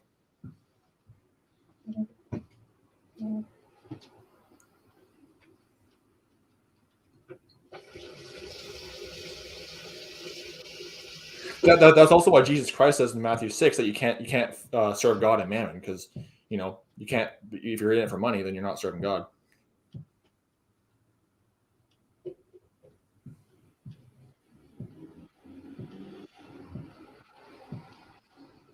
William, when you move to this new place that you're going to, John, will it have better internet? It probably will. Yeah, I mean, it's a smaller town, so it's like like reason why I'm moving to, reason why I'm like kind of looking forward to it is it's a smaller town. It's more peaceful. It probably will have better internet. Who knows? Because there'll be less traffic around there too. Because in my area, there's like especially with the COVID-19, because there's so many people using the internet, it was like overriding the system, essentially. And I think even now with the weather, the reason why I'm having bad internet now is just because the weather. People are just hunkering inside. They're just on the internet all day long.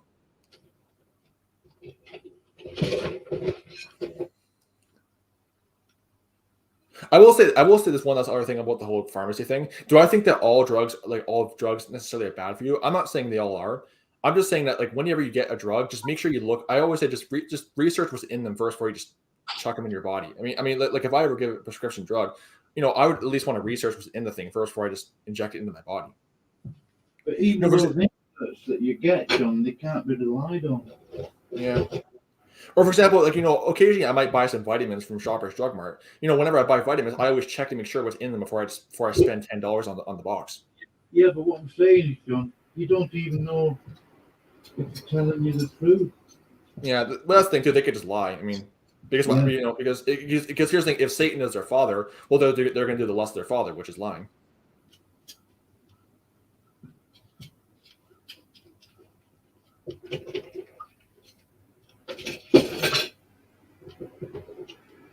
And also too, I will say this: a lot of these so-called mental disorders are not mental disorders. A lot of times, it's something wrong with them. But like what happens when they come with these mental disorders? What happens is that you have a group of people sitting together and they just make up some mental disorder, like ADHD or something like that. Like supposedly, I was diagnosed with quote ADHD when I was younger. I personally, reject that. I think that I don't have ADHD. I just need more discipline, which obviously I got.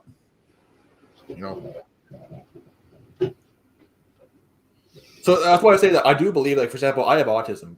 I have a mild form, and I believe it's just because my mom got my birth mother got vaccinated because I am adopted, but my birth mother got vaccinated. That's why I think I have autism. But like with ADHD, when I got diagnosed with ADHD, I'm thinking like, whatever. But I personally think I don't have ADHD. I just have a hyperactive mentality. Because I've always heard it too, I've heard it said, that ADHD doesn't exist. Like the kid doesn't have ADHD. He just needs more discipline. There is no ADHD. He just needs discipline, not drugging him up on Ritalin or whatever.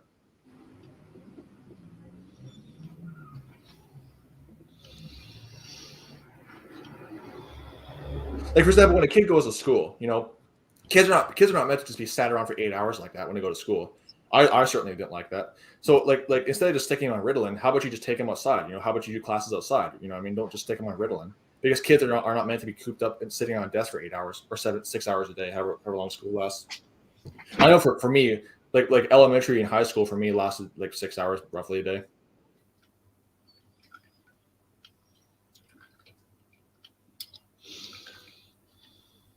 I never liked school. They just used to bore me. I think all of us did. Me personally, my main issue with school in general is that very little of what I was taught actually was useful to me. Yeah. In fact, it was kind of fun. It's actually ironic. So I actually would often sometimes talk to my teachers after class, and we have a good conversation. Most of the stuff I learned in school, I actually learned from talking to my teachers during lunch or after class. It wasn't even like part of the curriculum. It was just some knowledge he shared with me through his life experience. So the only kind of stuff I learned that was useful in school, quote unquote, was stuff that wasn't even part of the curriculum. It was just stuff my teacher and I had a conversation about, and he just shared some advice to me. Pretty much nothing that was part of the curriculum in terms of like learning from the curriculum was actually useful. It was just stuff we would talk about after class that was useful, that he would just give me advice and stuff. But I find that very little. The problem with the school system today is that it doesn't really like focus on like creativity. It mostly just focuses on telling you what to think, like telling you what things you're supposed to think. Like me personally, if like I'm not a big fan of public school in general, but what should it be about is that encouraging creative thinking and thinking outside the box and that kind of stuff, not telling you what to think or how to, like, not telling you what to think, but telling you creativity, basically, encouraging creativity.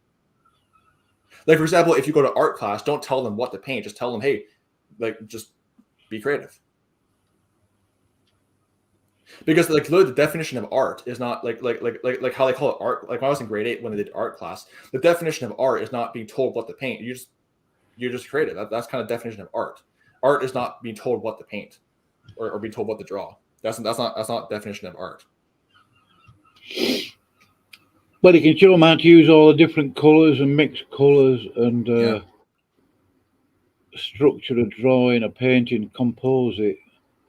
Yeah. But the rest is up to them, really, isn't it? Yeah. In fact, I'll even say this. I'll even go a step further. I remember one time I was in grade 8. We actually did have art class, and one of the students actually like spent extra time trying to make his thing look really good and kind of artistic. He actually was shunned. Hey, you got to get it done before the deadline. Well, again, you can't rush art. I heard it saying you can't rush art. Well, it's like you can't call it art class when you're rushing it. The kid wants to make it creative. Well, let him do it. That's what art is. So like the fact that they're rushing him, it's like, well, that's not art.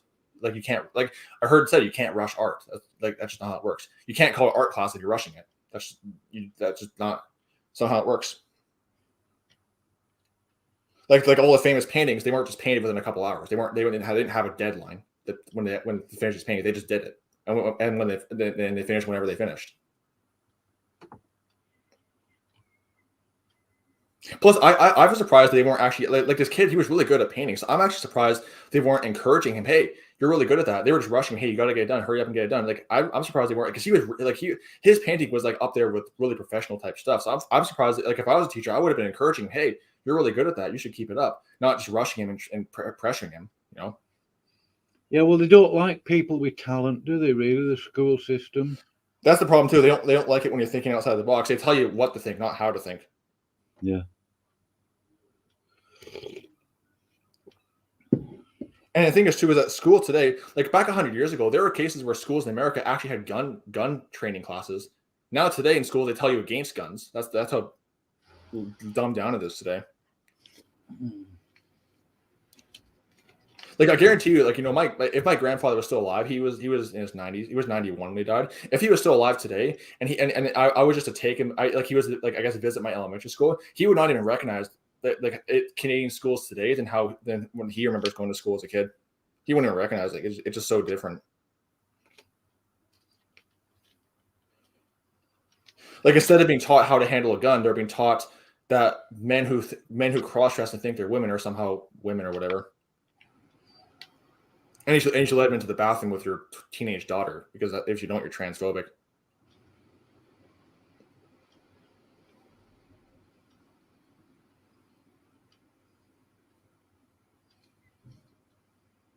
Like me personally, if schools were like if Canadian public schools were the same that they were like back in the 30s or 20s, I would have no problem sending my kid to it because he's actually going to learn useful stuff. But now today, if I have kids, they're going to be homeschooled because like as someone who's been through the public school system, I don't want them going through that same propaganda that I went through. So I would just homeschool them because if schools were like how they were in the 30s, I wouldn't have no problem because they're actually going to learn useful stuff. But now today, it's all just propaganda they feed you.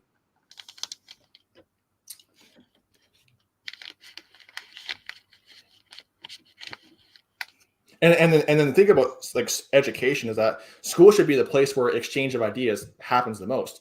But in my case, it wasn't. I mean, like when I shared my opinion that, hey, I think marriage is between a man and a woman, I got shunned for that.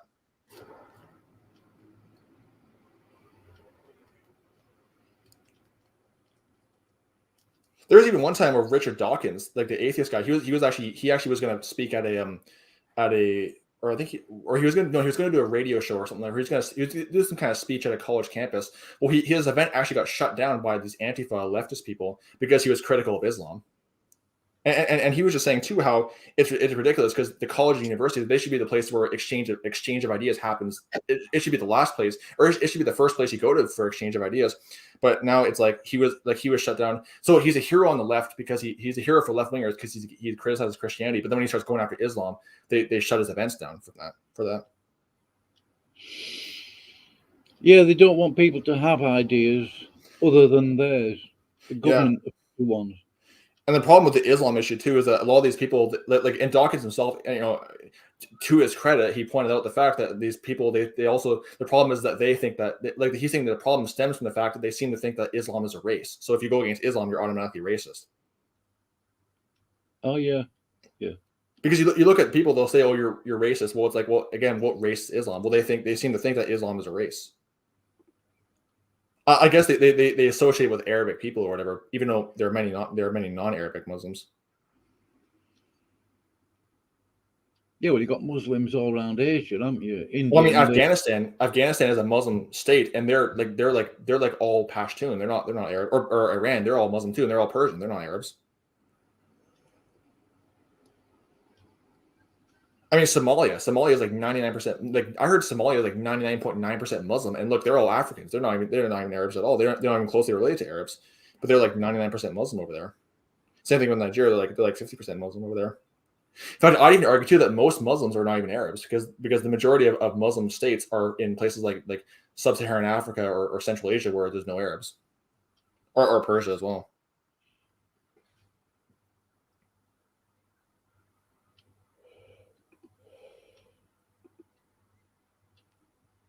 Even in places like the Congo, where it's like all a jungle, there's like mostly Muslims there too.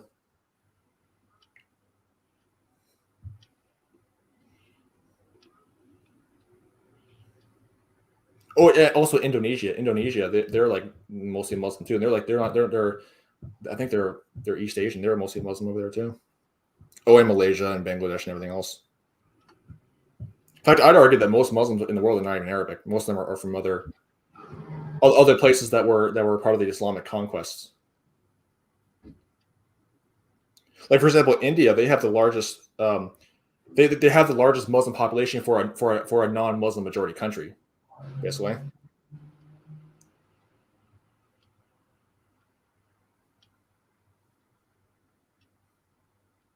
Like they have like I think 1 billion Hindus and like a couple 100 million Muslims. So the Muslims are the second biggest population.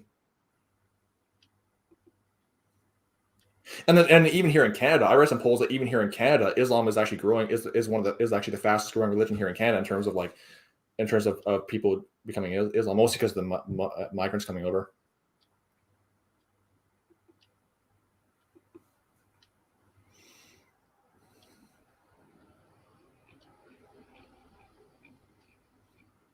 But here's the thing too. I'll say this as well. Whenever you hear about, like, for example, when Iran says over like 99% Muslim, I'd argue too that most people who say they're Muslims are only saying that because they don't want to get arrested. Because in these countries, it's illegal to not be a Muslim. So whenever you hear about, there are this many Muslims, I argue that there's many Muslims who are not Muslims. They just say they are, so they're not persecuted.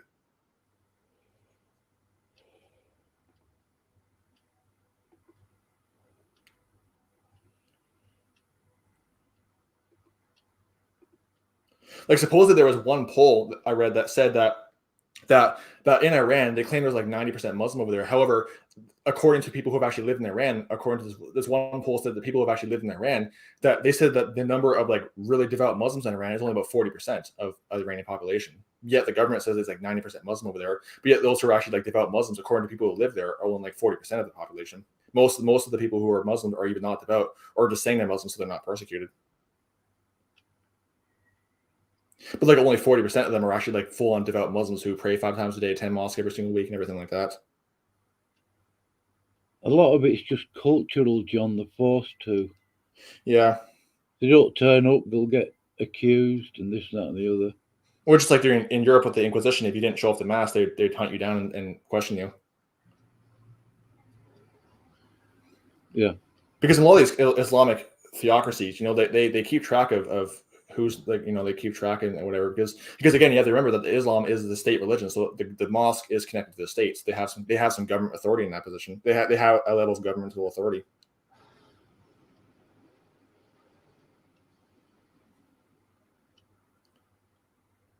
And the thing is too is that I even learned too that even when you have a state, like for example with Britain, they have the Church of England as their state religion, but the state religion is not like enforcing other people. Like they still have religious freedom. But with Muslim countries, they go beyond just having a state religion. They have it where it's state enforced, basically.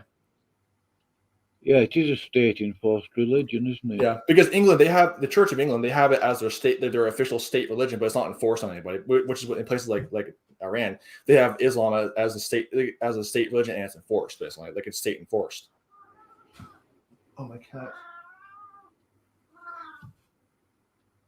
Oh, meow, meow. Oh, he likes being in the sunlight. I think it's warm for him.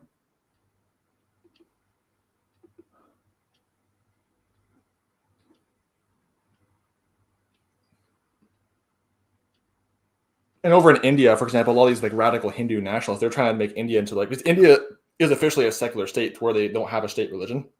But India is I think it's like 78 or 80% Hindu over there, and a lot of these like radical Hindus are like openly saying they want to abolish secularism and make India into a Hindu theocracy, where Hinduism is like basically the state enforced religion. Like the one guy that Yogi Adityanath, that Hindu monk, he's actually a very high ranking politician. He openly says he wants to abolish secularism and turn India into basically a Hindu theocracy.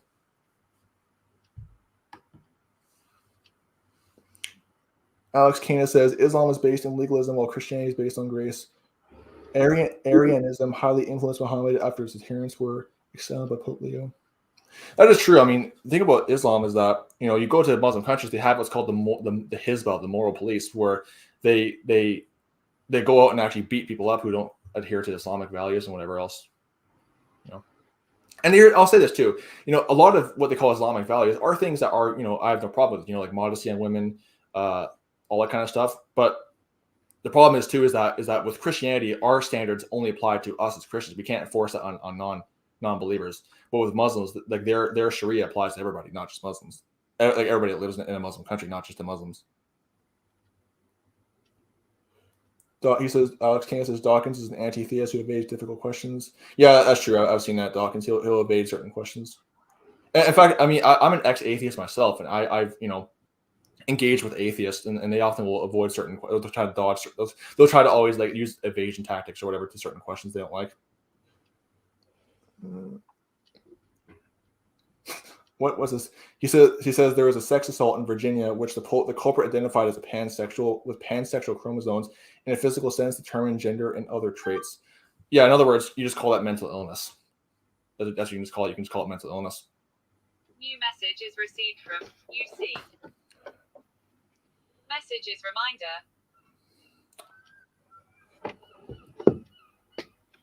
Oh, so it's kind of funny. My eyes have become so adjusted to the sunlight that when a cloud just went over the sun, it just went totally dark in my room because I guess I've been so adjusted to the sunlight.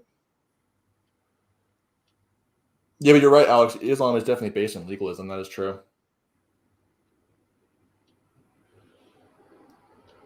Because again, it's like the New Testament code of conduct only applies to saved believers. It doesn't apply to a non-Christians, you know. But with Islamic Sharia, like if you're living in a Muslim country, it applies to you whether you're Muslim or not.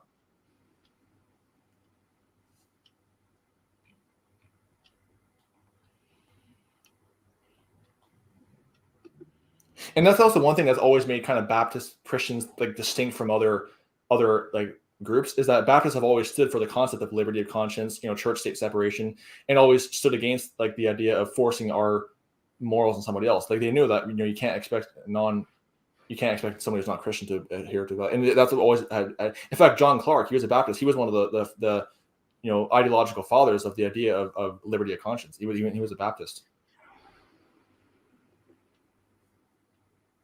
The reason why too is that many of these Baptists they came to America to obviously escape the persecution in Europe by Rome and also by many of the Protestants too. So they knew what it's like to when you have a state theocracy like that. They knew what it's like.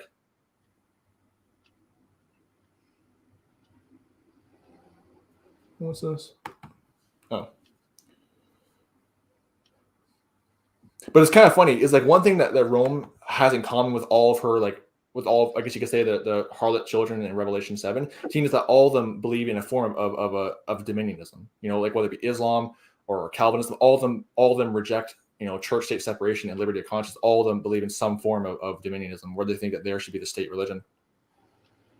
That's kind of a characteristic of Mystery Babylon and her children. I don't think most Christians would enjoy state religion. It would get a bit puritanical, I think. Yeah. That's the thing. I mean, I personally want to enjoy it because, first of all, it's unbiblical, and second of all, I just want to enjoy it. Me personally, a state religion, and the problem is that too. The reason why it's a problem is that, you know, if you say, okay, going to church is now mandated by law, well, then you have a lot of lost people who are going to church who are not there, who are not even saved. So that's kind of the problem too, basically, because they're forced to do it, basically. Yeah. As soon as you start forcing people to do something or to believe something, then that's just going to cause more problems. And that's also why forced conversions are like, they're not biblical, because, like, you know, salvation is between you and God. It's between you and God. So it's like I can't force someone to get saved, you know. And you can't legislate for it, can you? Yeah, and that's kind of thing too, is that when you hear the reason why the whole Spanish Inquisition was started was based on the suspicion that people they forcibly converted to Catholicism, mainly Jews and Muslims, were not really converts. Why? Because their conversion to Catholicism was not legit. They were still practicing Judaism and Islam in secret. So that was why it was started. Because that's why forced conversions don't work, because it's not legit. They're like once you leave, they're going to go back to their mosque or synagogue or wherever else, because they're not legit.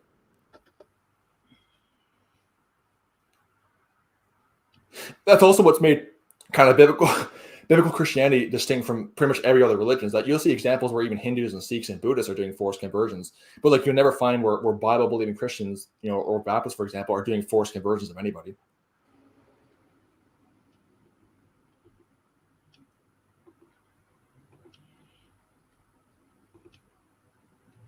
Because salvation is not joining an organization or this or that. Salvation is between you and God. It's not joining any kind of organization.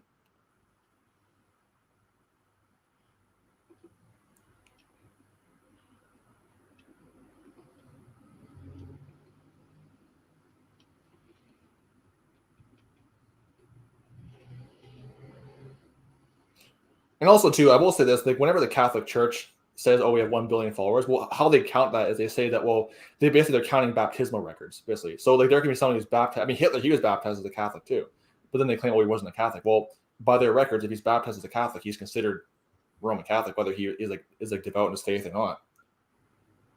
Like for example, I heard one poll where supposedly like back in 2010 where there were about 5 million British Catholics, or there.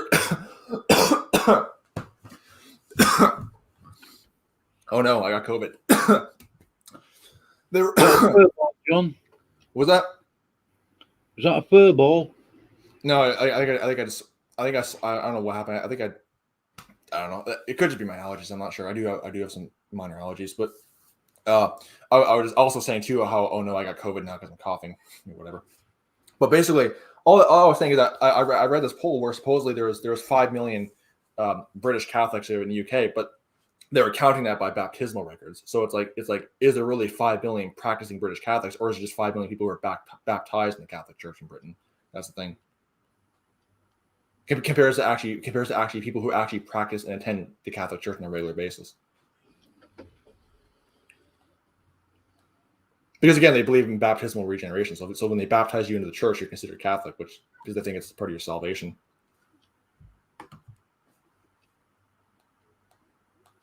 Or it's like when you're a Muslim, when they force you to take the Shahada, then at that point you're counted as a Muslim, well, regardless if it's legit or not.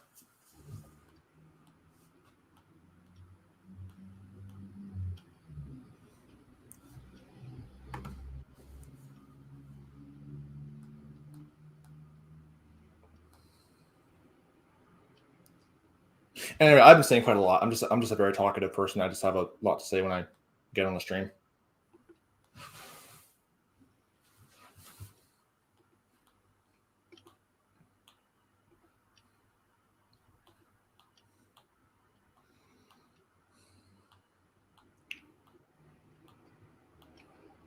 I will say this. I'm also kind of just shocked at how, what's his name, Fro, the Catholic guy, how he actually is just trying to defend the Spanish Inquisition. I mean, like you can.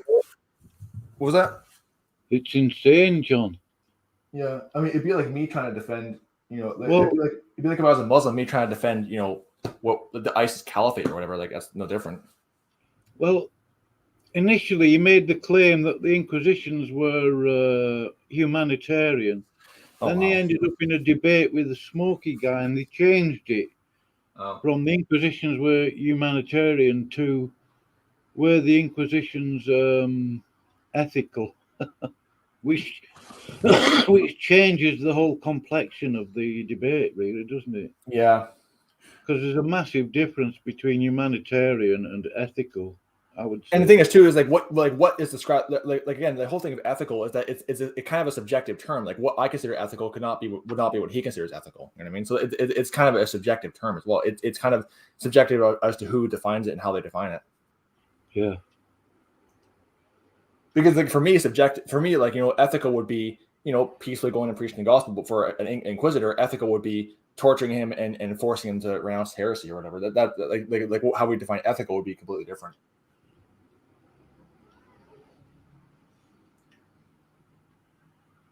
Like for example, like for a Muslim, like what's ethical for them is that all enemies of Allah should either be converted or destroyed. For me, as an ethical, I would say, hey, try to convert them, but if they don't, just let God handle them. That's so they're going to be different. What we call ethical.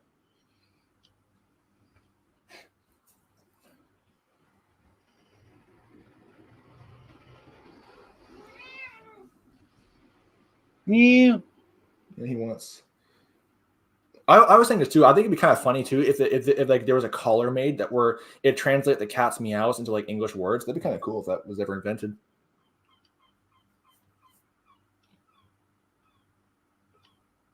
Because it is true that like different meows from cats will like mean different things. Like right there.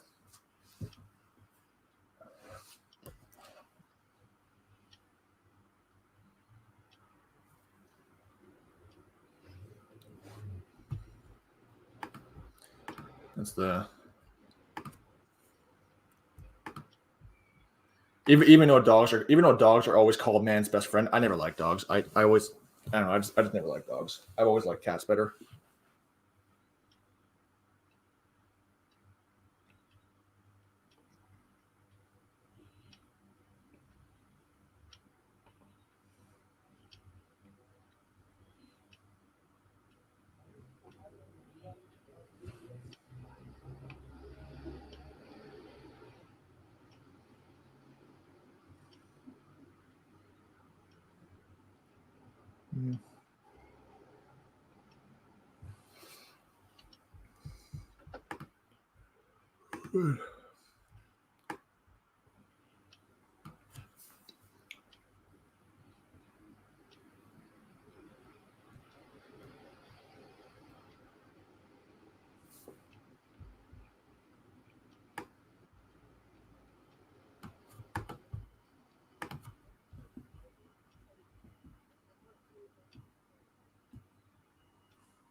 Yeah, he says that Alex Kena says that Nietzsche's Beyond Right and Wrong should be read in regards to ethics, even though it famously proclaimed that God is dead due to the secular nature of ethics. His works, like Wagner's, inspired. Yeah, that is true. Nietzsche was even today, like you go on Gab, you'll see neo-Nazis quoting Nietzsche all the time. But hey, but we're with the again, like I said, the truth is the truth, regardless of who is saying it. If he said something true, well, it's the truth, even though he says it. And again, a broken clock is right twice a day.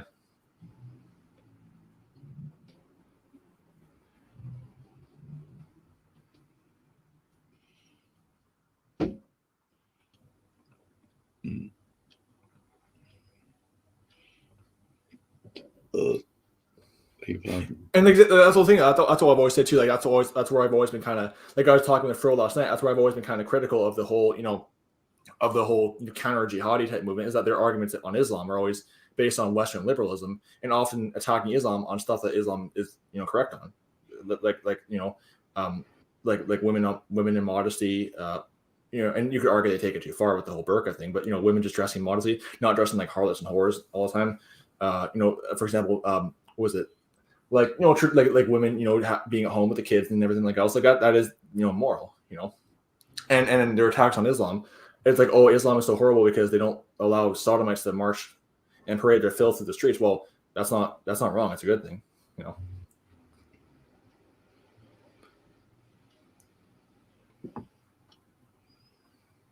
Like the Taliban, they're so evil because they criminalize gay sex. Well, is that supposed to be a bad thing?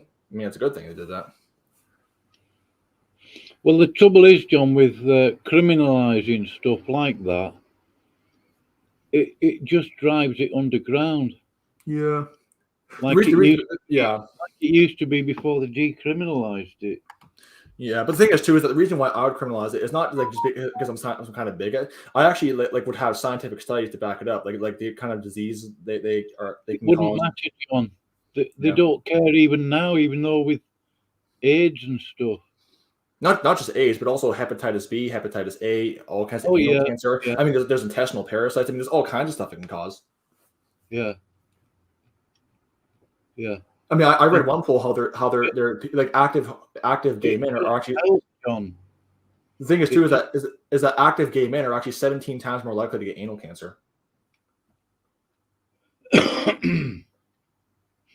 Tell you what, if you told every gay guy that, it wouldn't make any difference.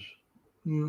Well, it's like when you show an alcoholic the dangers of alcoholism. Well, or smoking. I mean, when you buy a packet of cigarettes or tobacco, it shows you the damage it does to your lungs. There's a picture image on there. Yeah, people still buy it. Well, I remember even when I was in elementary school, like, and this is actually probably one of the few good things I actually learned from school is they had a whole unit on the dangers of smoking. And like, to their credit, that's actually the reason why I don't smoke today, because they taught me it was bad. And the thing is too is that if they had not taught that, I would have probably thought nothing wrong with it. But the thing is that was probably one of the few useful things I actually learned in elementary school was, hey, smoking is bad, drinking too much is bad, and that's why even today I don't do that kind of stuff. Even when I was a lost atheist, I didn't do it because I just knew it was not good for you. But the thing is you talk to or you try to show someone who's addicted to smoking, that's bad for you. Chances are they probably already know it's bad for them, but they can't stop doing it.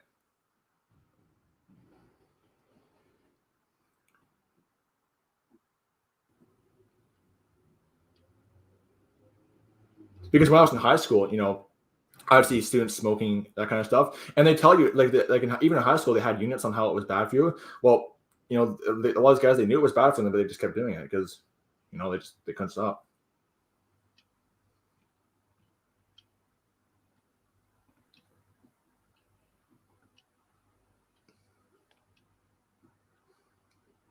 Plus, too, one of my friends, his parents were addicted to smoking, and you know, I just saw what it did to them. How they were like in their late 40s, and they had looked like they aged several decades. So that's what it does to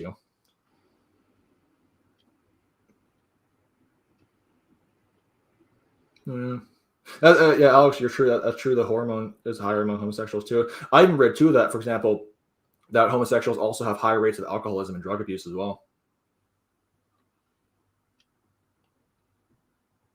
And they also have high rates of psychotic illnesses too. And also, now I guess of course the counter argument would be, well, because they're being bullied and picked on. Well, these studies also show that even in places like the Netherlands, where it's like very friendly toward gay people, even then they still have higher rates of depression and psychotic illnesses.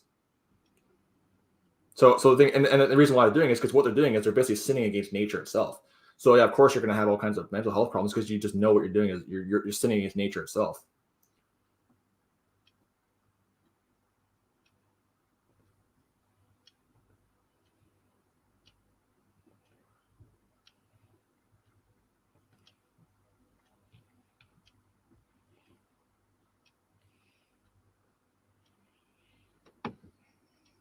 So it's like when Obama talk about, oh, we're going to use readers to fight against AIDS. Well, just don't have gay sex and you won't have a problem with AIDS. That's simple.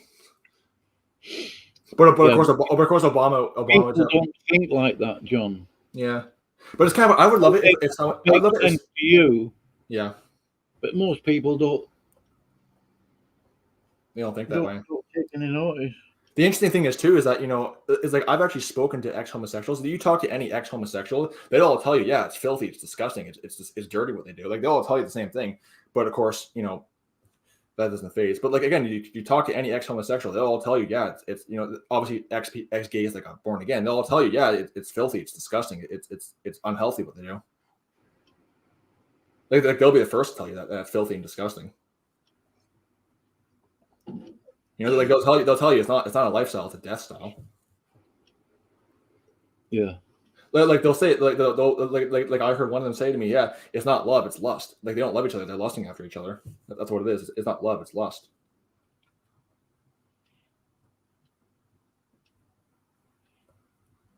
Because that's the thing too. It's not love when you have 500 partners. Like when the average sodomite has 500 partners, that's not love, it's lust. You know. And that's on average. Like the average has 500 partners. We're not talking about people who have more than that.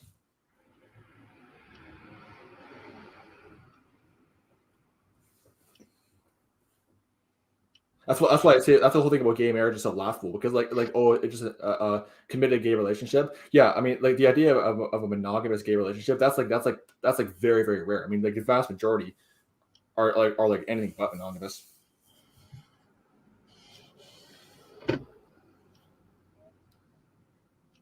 So yeah, I can understand when you have like 500 partners in your lifetime and you're doing all this kind of diverse stuff. Yeah, you're probably going to get some kind of mental illness and depression at some point.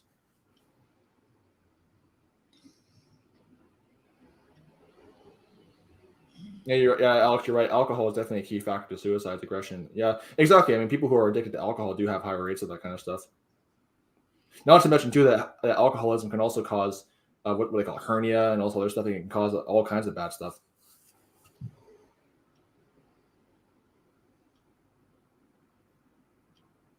Yeah, homosexuals, they can bully too. Yeah, exactly. They can. I mean, they accuse, you know, if you go against them, they'll accuse you of being a hater. It's funny, the same, like you see videos of street preachers at gay pride rallies. The same sodomites who accuse them of being haters are the same ones who are ripping their banners down, attacking them, punching them, and that kind of stuff. I mean, who is a real hater? You know, there's actually a really funny video I saw. It's called "Attacked by Tolerance." It was by this Roman Catholic group called TFP Student Action or whatever it's called. Yeah, it's called TFP Student Action. They have a whole film they put together called "Attacked by Tolerance: How Homosexual Activists Use Violence to Get Their Message Across," or something like that. And they just show like different examples where they were holding peaceful protests in support of biblical marriage, and they were violently attacked by gay rights advocates. And they again, it's called "Attacked by Tolerance," basically, which is true. You know, they were basically being attacked by tolerance.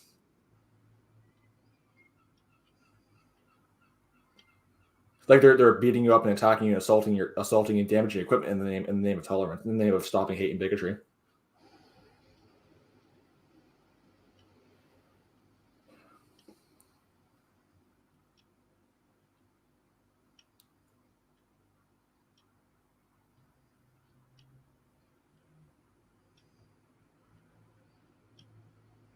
And part of the reason why it's so widely accepted in Western society today is mainly due to the Hollywood and media, because they push it all the time.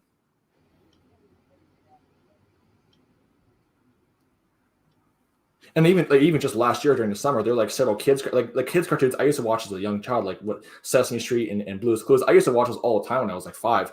Even those are like bringing out transgender propaganda and drag queen garbage and everything else. I mean, you know, why do they feel the need to put all this stuff in kids' cartoons? Well, because they're after children. That's why.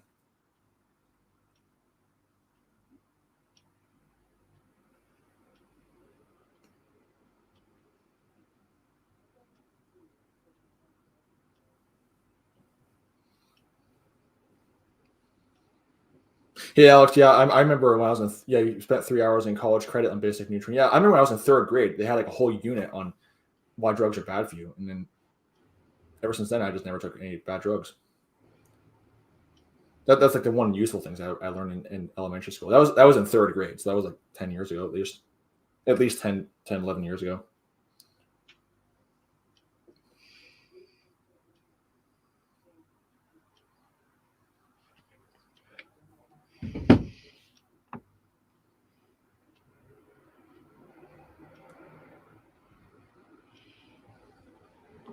And the problem is too, like Bob, you also bring a good point too. Banning something doesn't make it go away; it just goes underground. For example, my high school, they banned vaping and they banned smoking. Well, all the kids did was they went in the bathroom and just smoked there because they knew that teachers weren't allowed in the bathrooms. So like even banning it doesn't it doesn't really fully get rid of it. They'll just do it underground.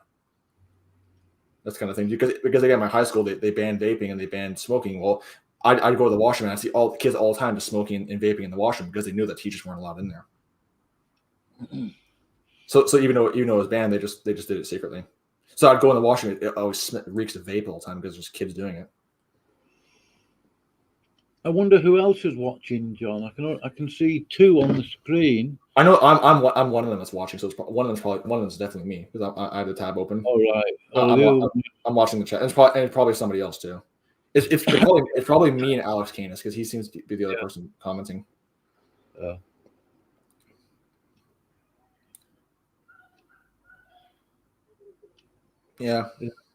Yeah, Alex, you're right. You know, James does tell us to use wine and water. That's the thing too, is that drinking alcohol itself is not really a sin. It's just when you over drink it or heavily drink it, then at that point it becomes wrong, or when you get drunk too. But like drinking alcohol itself is not a sin.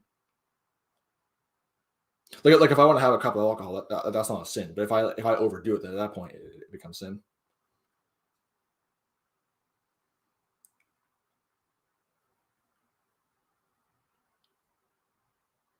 Because like where's that verse in scripture? I think it's and also to bring up the good point too, like Alex, you bring up a good point. Also, how think about that is that alcohol back then was like nothing like it is today. Like alcohol back then was not like, I guess you could say, as dangerous as it is today too.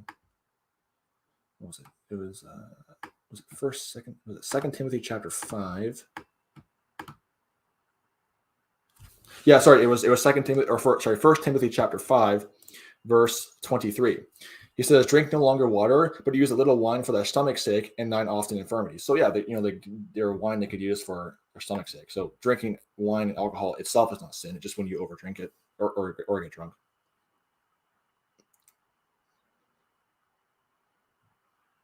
Yeah, it doesn't surprise me there were kids selling cocaine in the washrooms and hallways. I mean, again, in my high school, every single time I'd go to the bathroom my high school had several bathrooms. Every single time it would reek of vape because there's kids doing vape in there. Because they knew that, well, it's banned on school property. We'll just do it where teachers aren't allowed.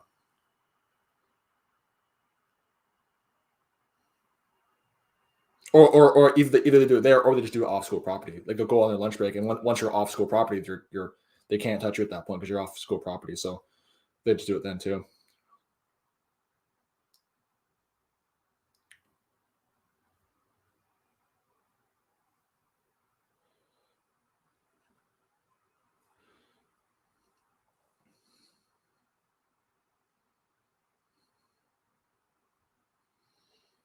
They're doing it in the locker rooms. Oh wow, yeah. I mean, in my high school, they never went that far. They just did it in the washrooms because the washrooms were the only place where the teachers were not where the adult teachers were not allowed to enter. The teachers had their own washrooms they could go to, but they weren't allowed in student washrooms. Only caretakers were allowed to, and even then they couldn't have any students in there while they were doing their stuff.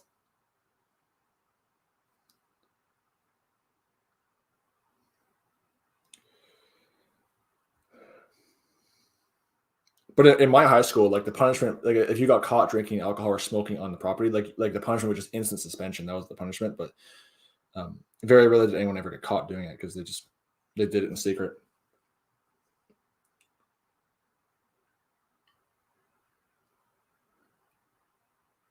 And then some of them would, bring body spray so they don't reek of vape all the time as well. So they'd find creative ways to get around it. And the thing is, too, even if I did tell the principal, like, because there was a couple times where I did actually like think of telling the principal, like, hey, like they're doing this in the washroom. What could he really do? Because if you have to catch him in the act, but if you don't catch him in the act, it's hard, and you can't do it when they're in the washroom. So there wasn't much you really could have done anyway. And chances are you probably already was aware of it, but you couldn't do anything about it. Because it's hard. You can't really punish somebody for a crime if they haven't been caught yet.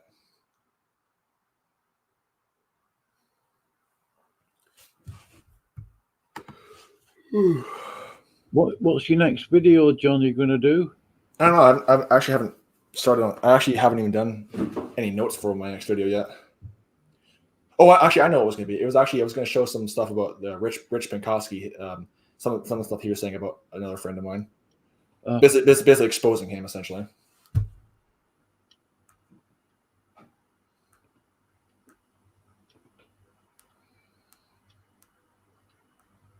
Yeah. The Rich. I did a video about him yesterday too with the Rich Pinkowski with them, showing clips of him saying all kinds of weird stuff. And yeah, he's like with the whole Ruben Israel, Jesse Morrell, Street Preacher, inner circle they have. So yeah, he has all the same wicked fruit they have.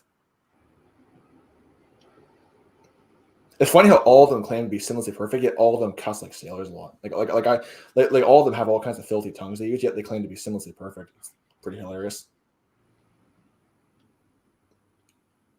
Like you'll see them go, like you'll see them like when they're preaching at Sodom at rallies, they'll go into like graphic detail of sexual acts. I mean, it's pretty disgusting what they do.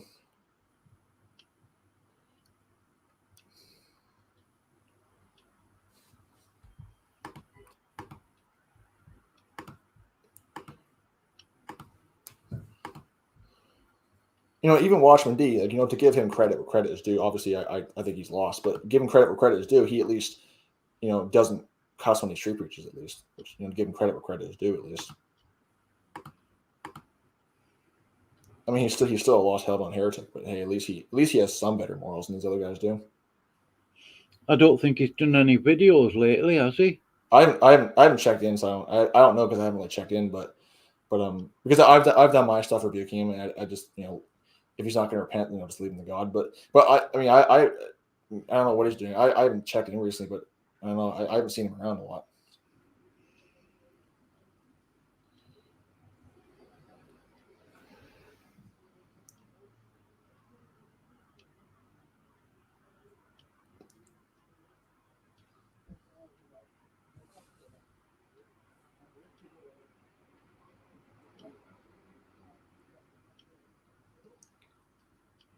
But that debate I had with Watchman D, it actually was not like it was supposed to be about dispensationalism, but it went like really off topic because I actually had a whole bunch of notes like prepared for that, but it just went off topic, and that's why I sounded a bit kind of unprepared because it went off topic. But I had like a whole bunch of notes that I was ready, but I never got to touch any of them because it went off topic the whole time. But that's also why I find debates are just pointless because I used to debate Muslims as well on a channel called EF Dawa, and oftentimes it would just turn to a shouting match quite a lot.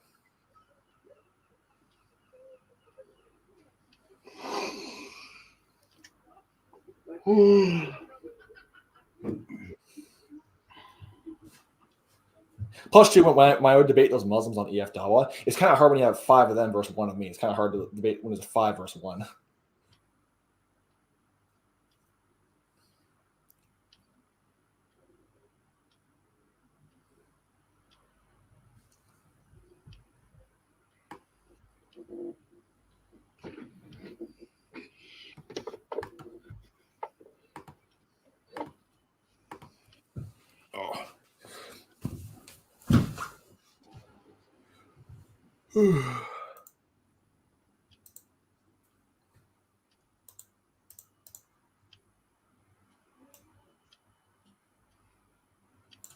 So what else comes to mind?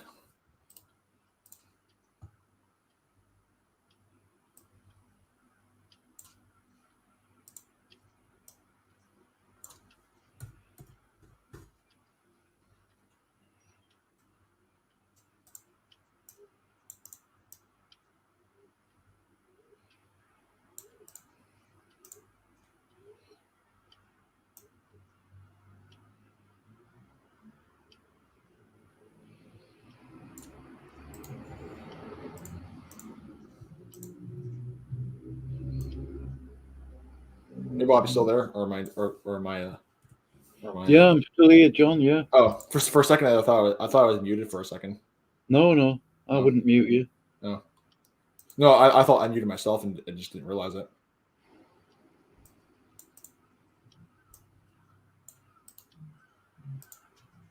Because there have been a few times on a stream where I'd mute myself and then forget I did so, and then I'd say a whole sentence and then no one heard me because I was muted the whole time.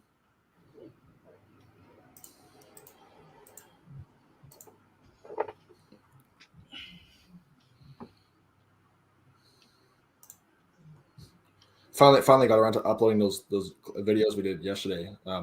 Took me so long because it took all morning to render the 2 clips. Because remember we did the stream last night. I just finally got done rendering them on Filmora.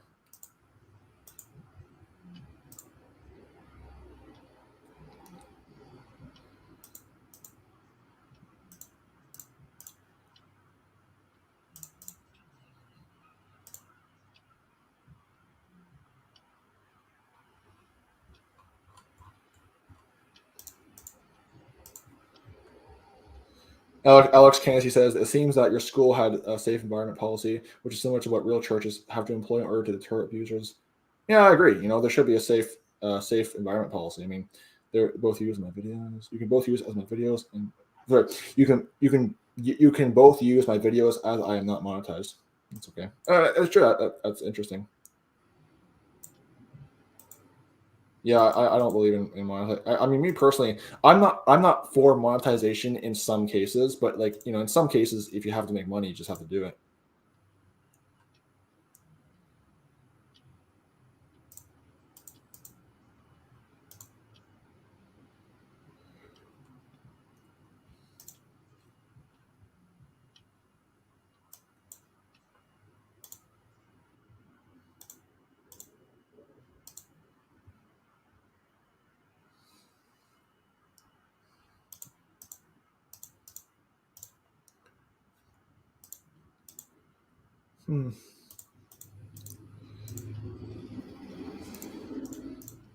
One sec.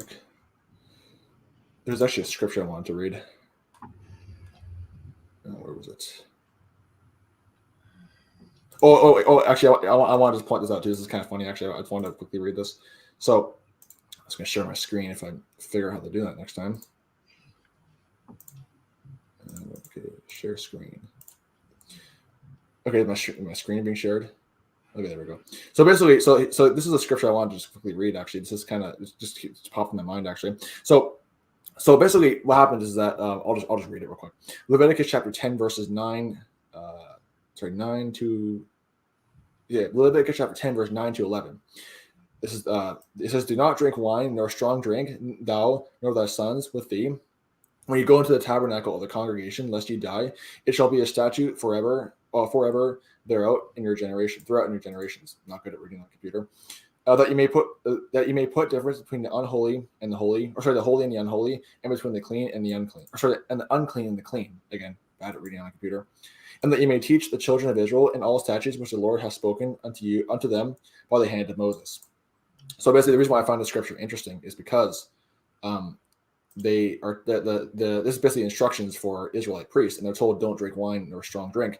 Well, according to the Catholic Catechism, basically the Catholic priests are basically a continuation, or essentially like for another version of the Old Testament Israelite priesthood. Well, they violate verse 9 right here by their mass ritual when they drink wine. So it's kind of interesting how they contradict even the Old Testament requirements for priesthood, because supposedly they're a continuation of the Old Testament priesthood. Just thought I'd point that out.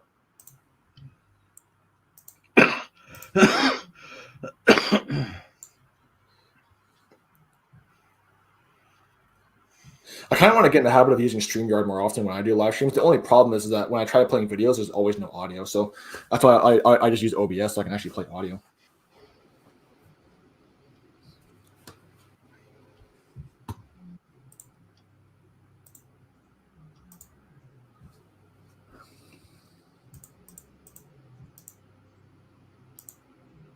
That's the thing too.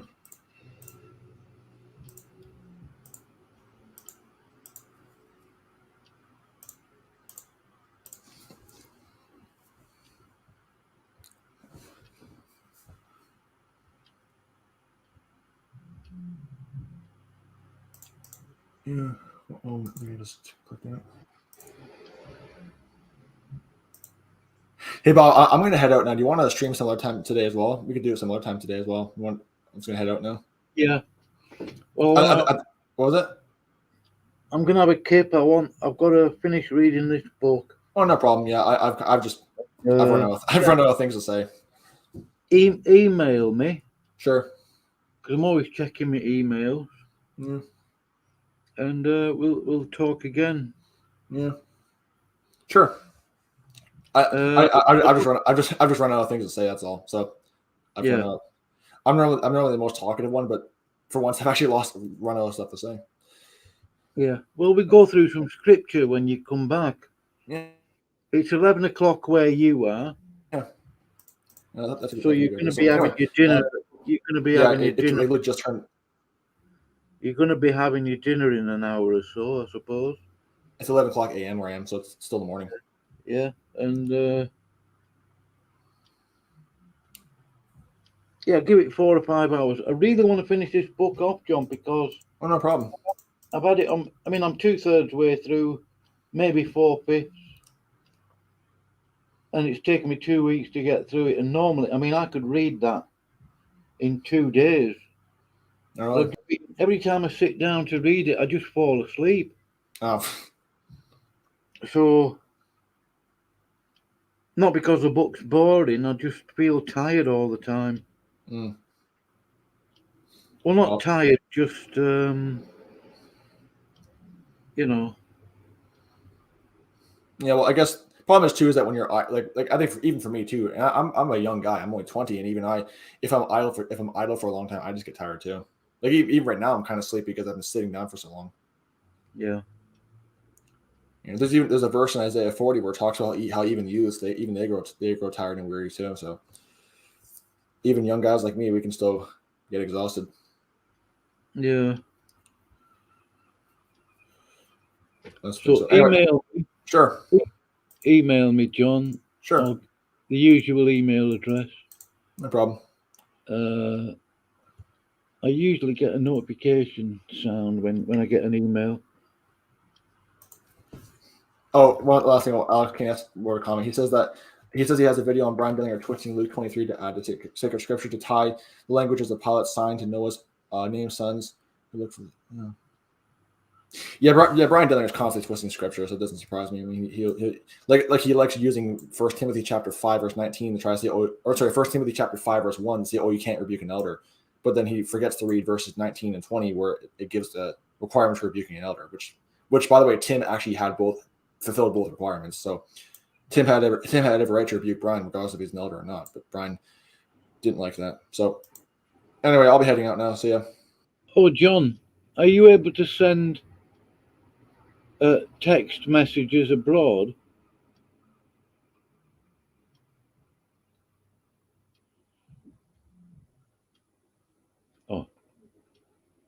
Oh, he's gone.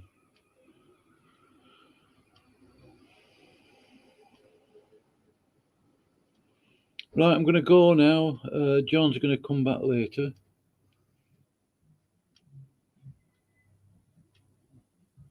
I've got a few things I want to do. I just want to lay down for a couple of hours, you know.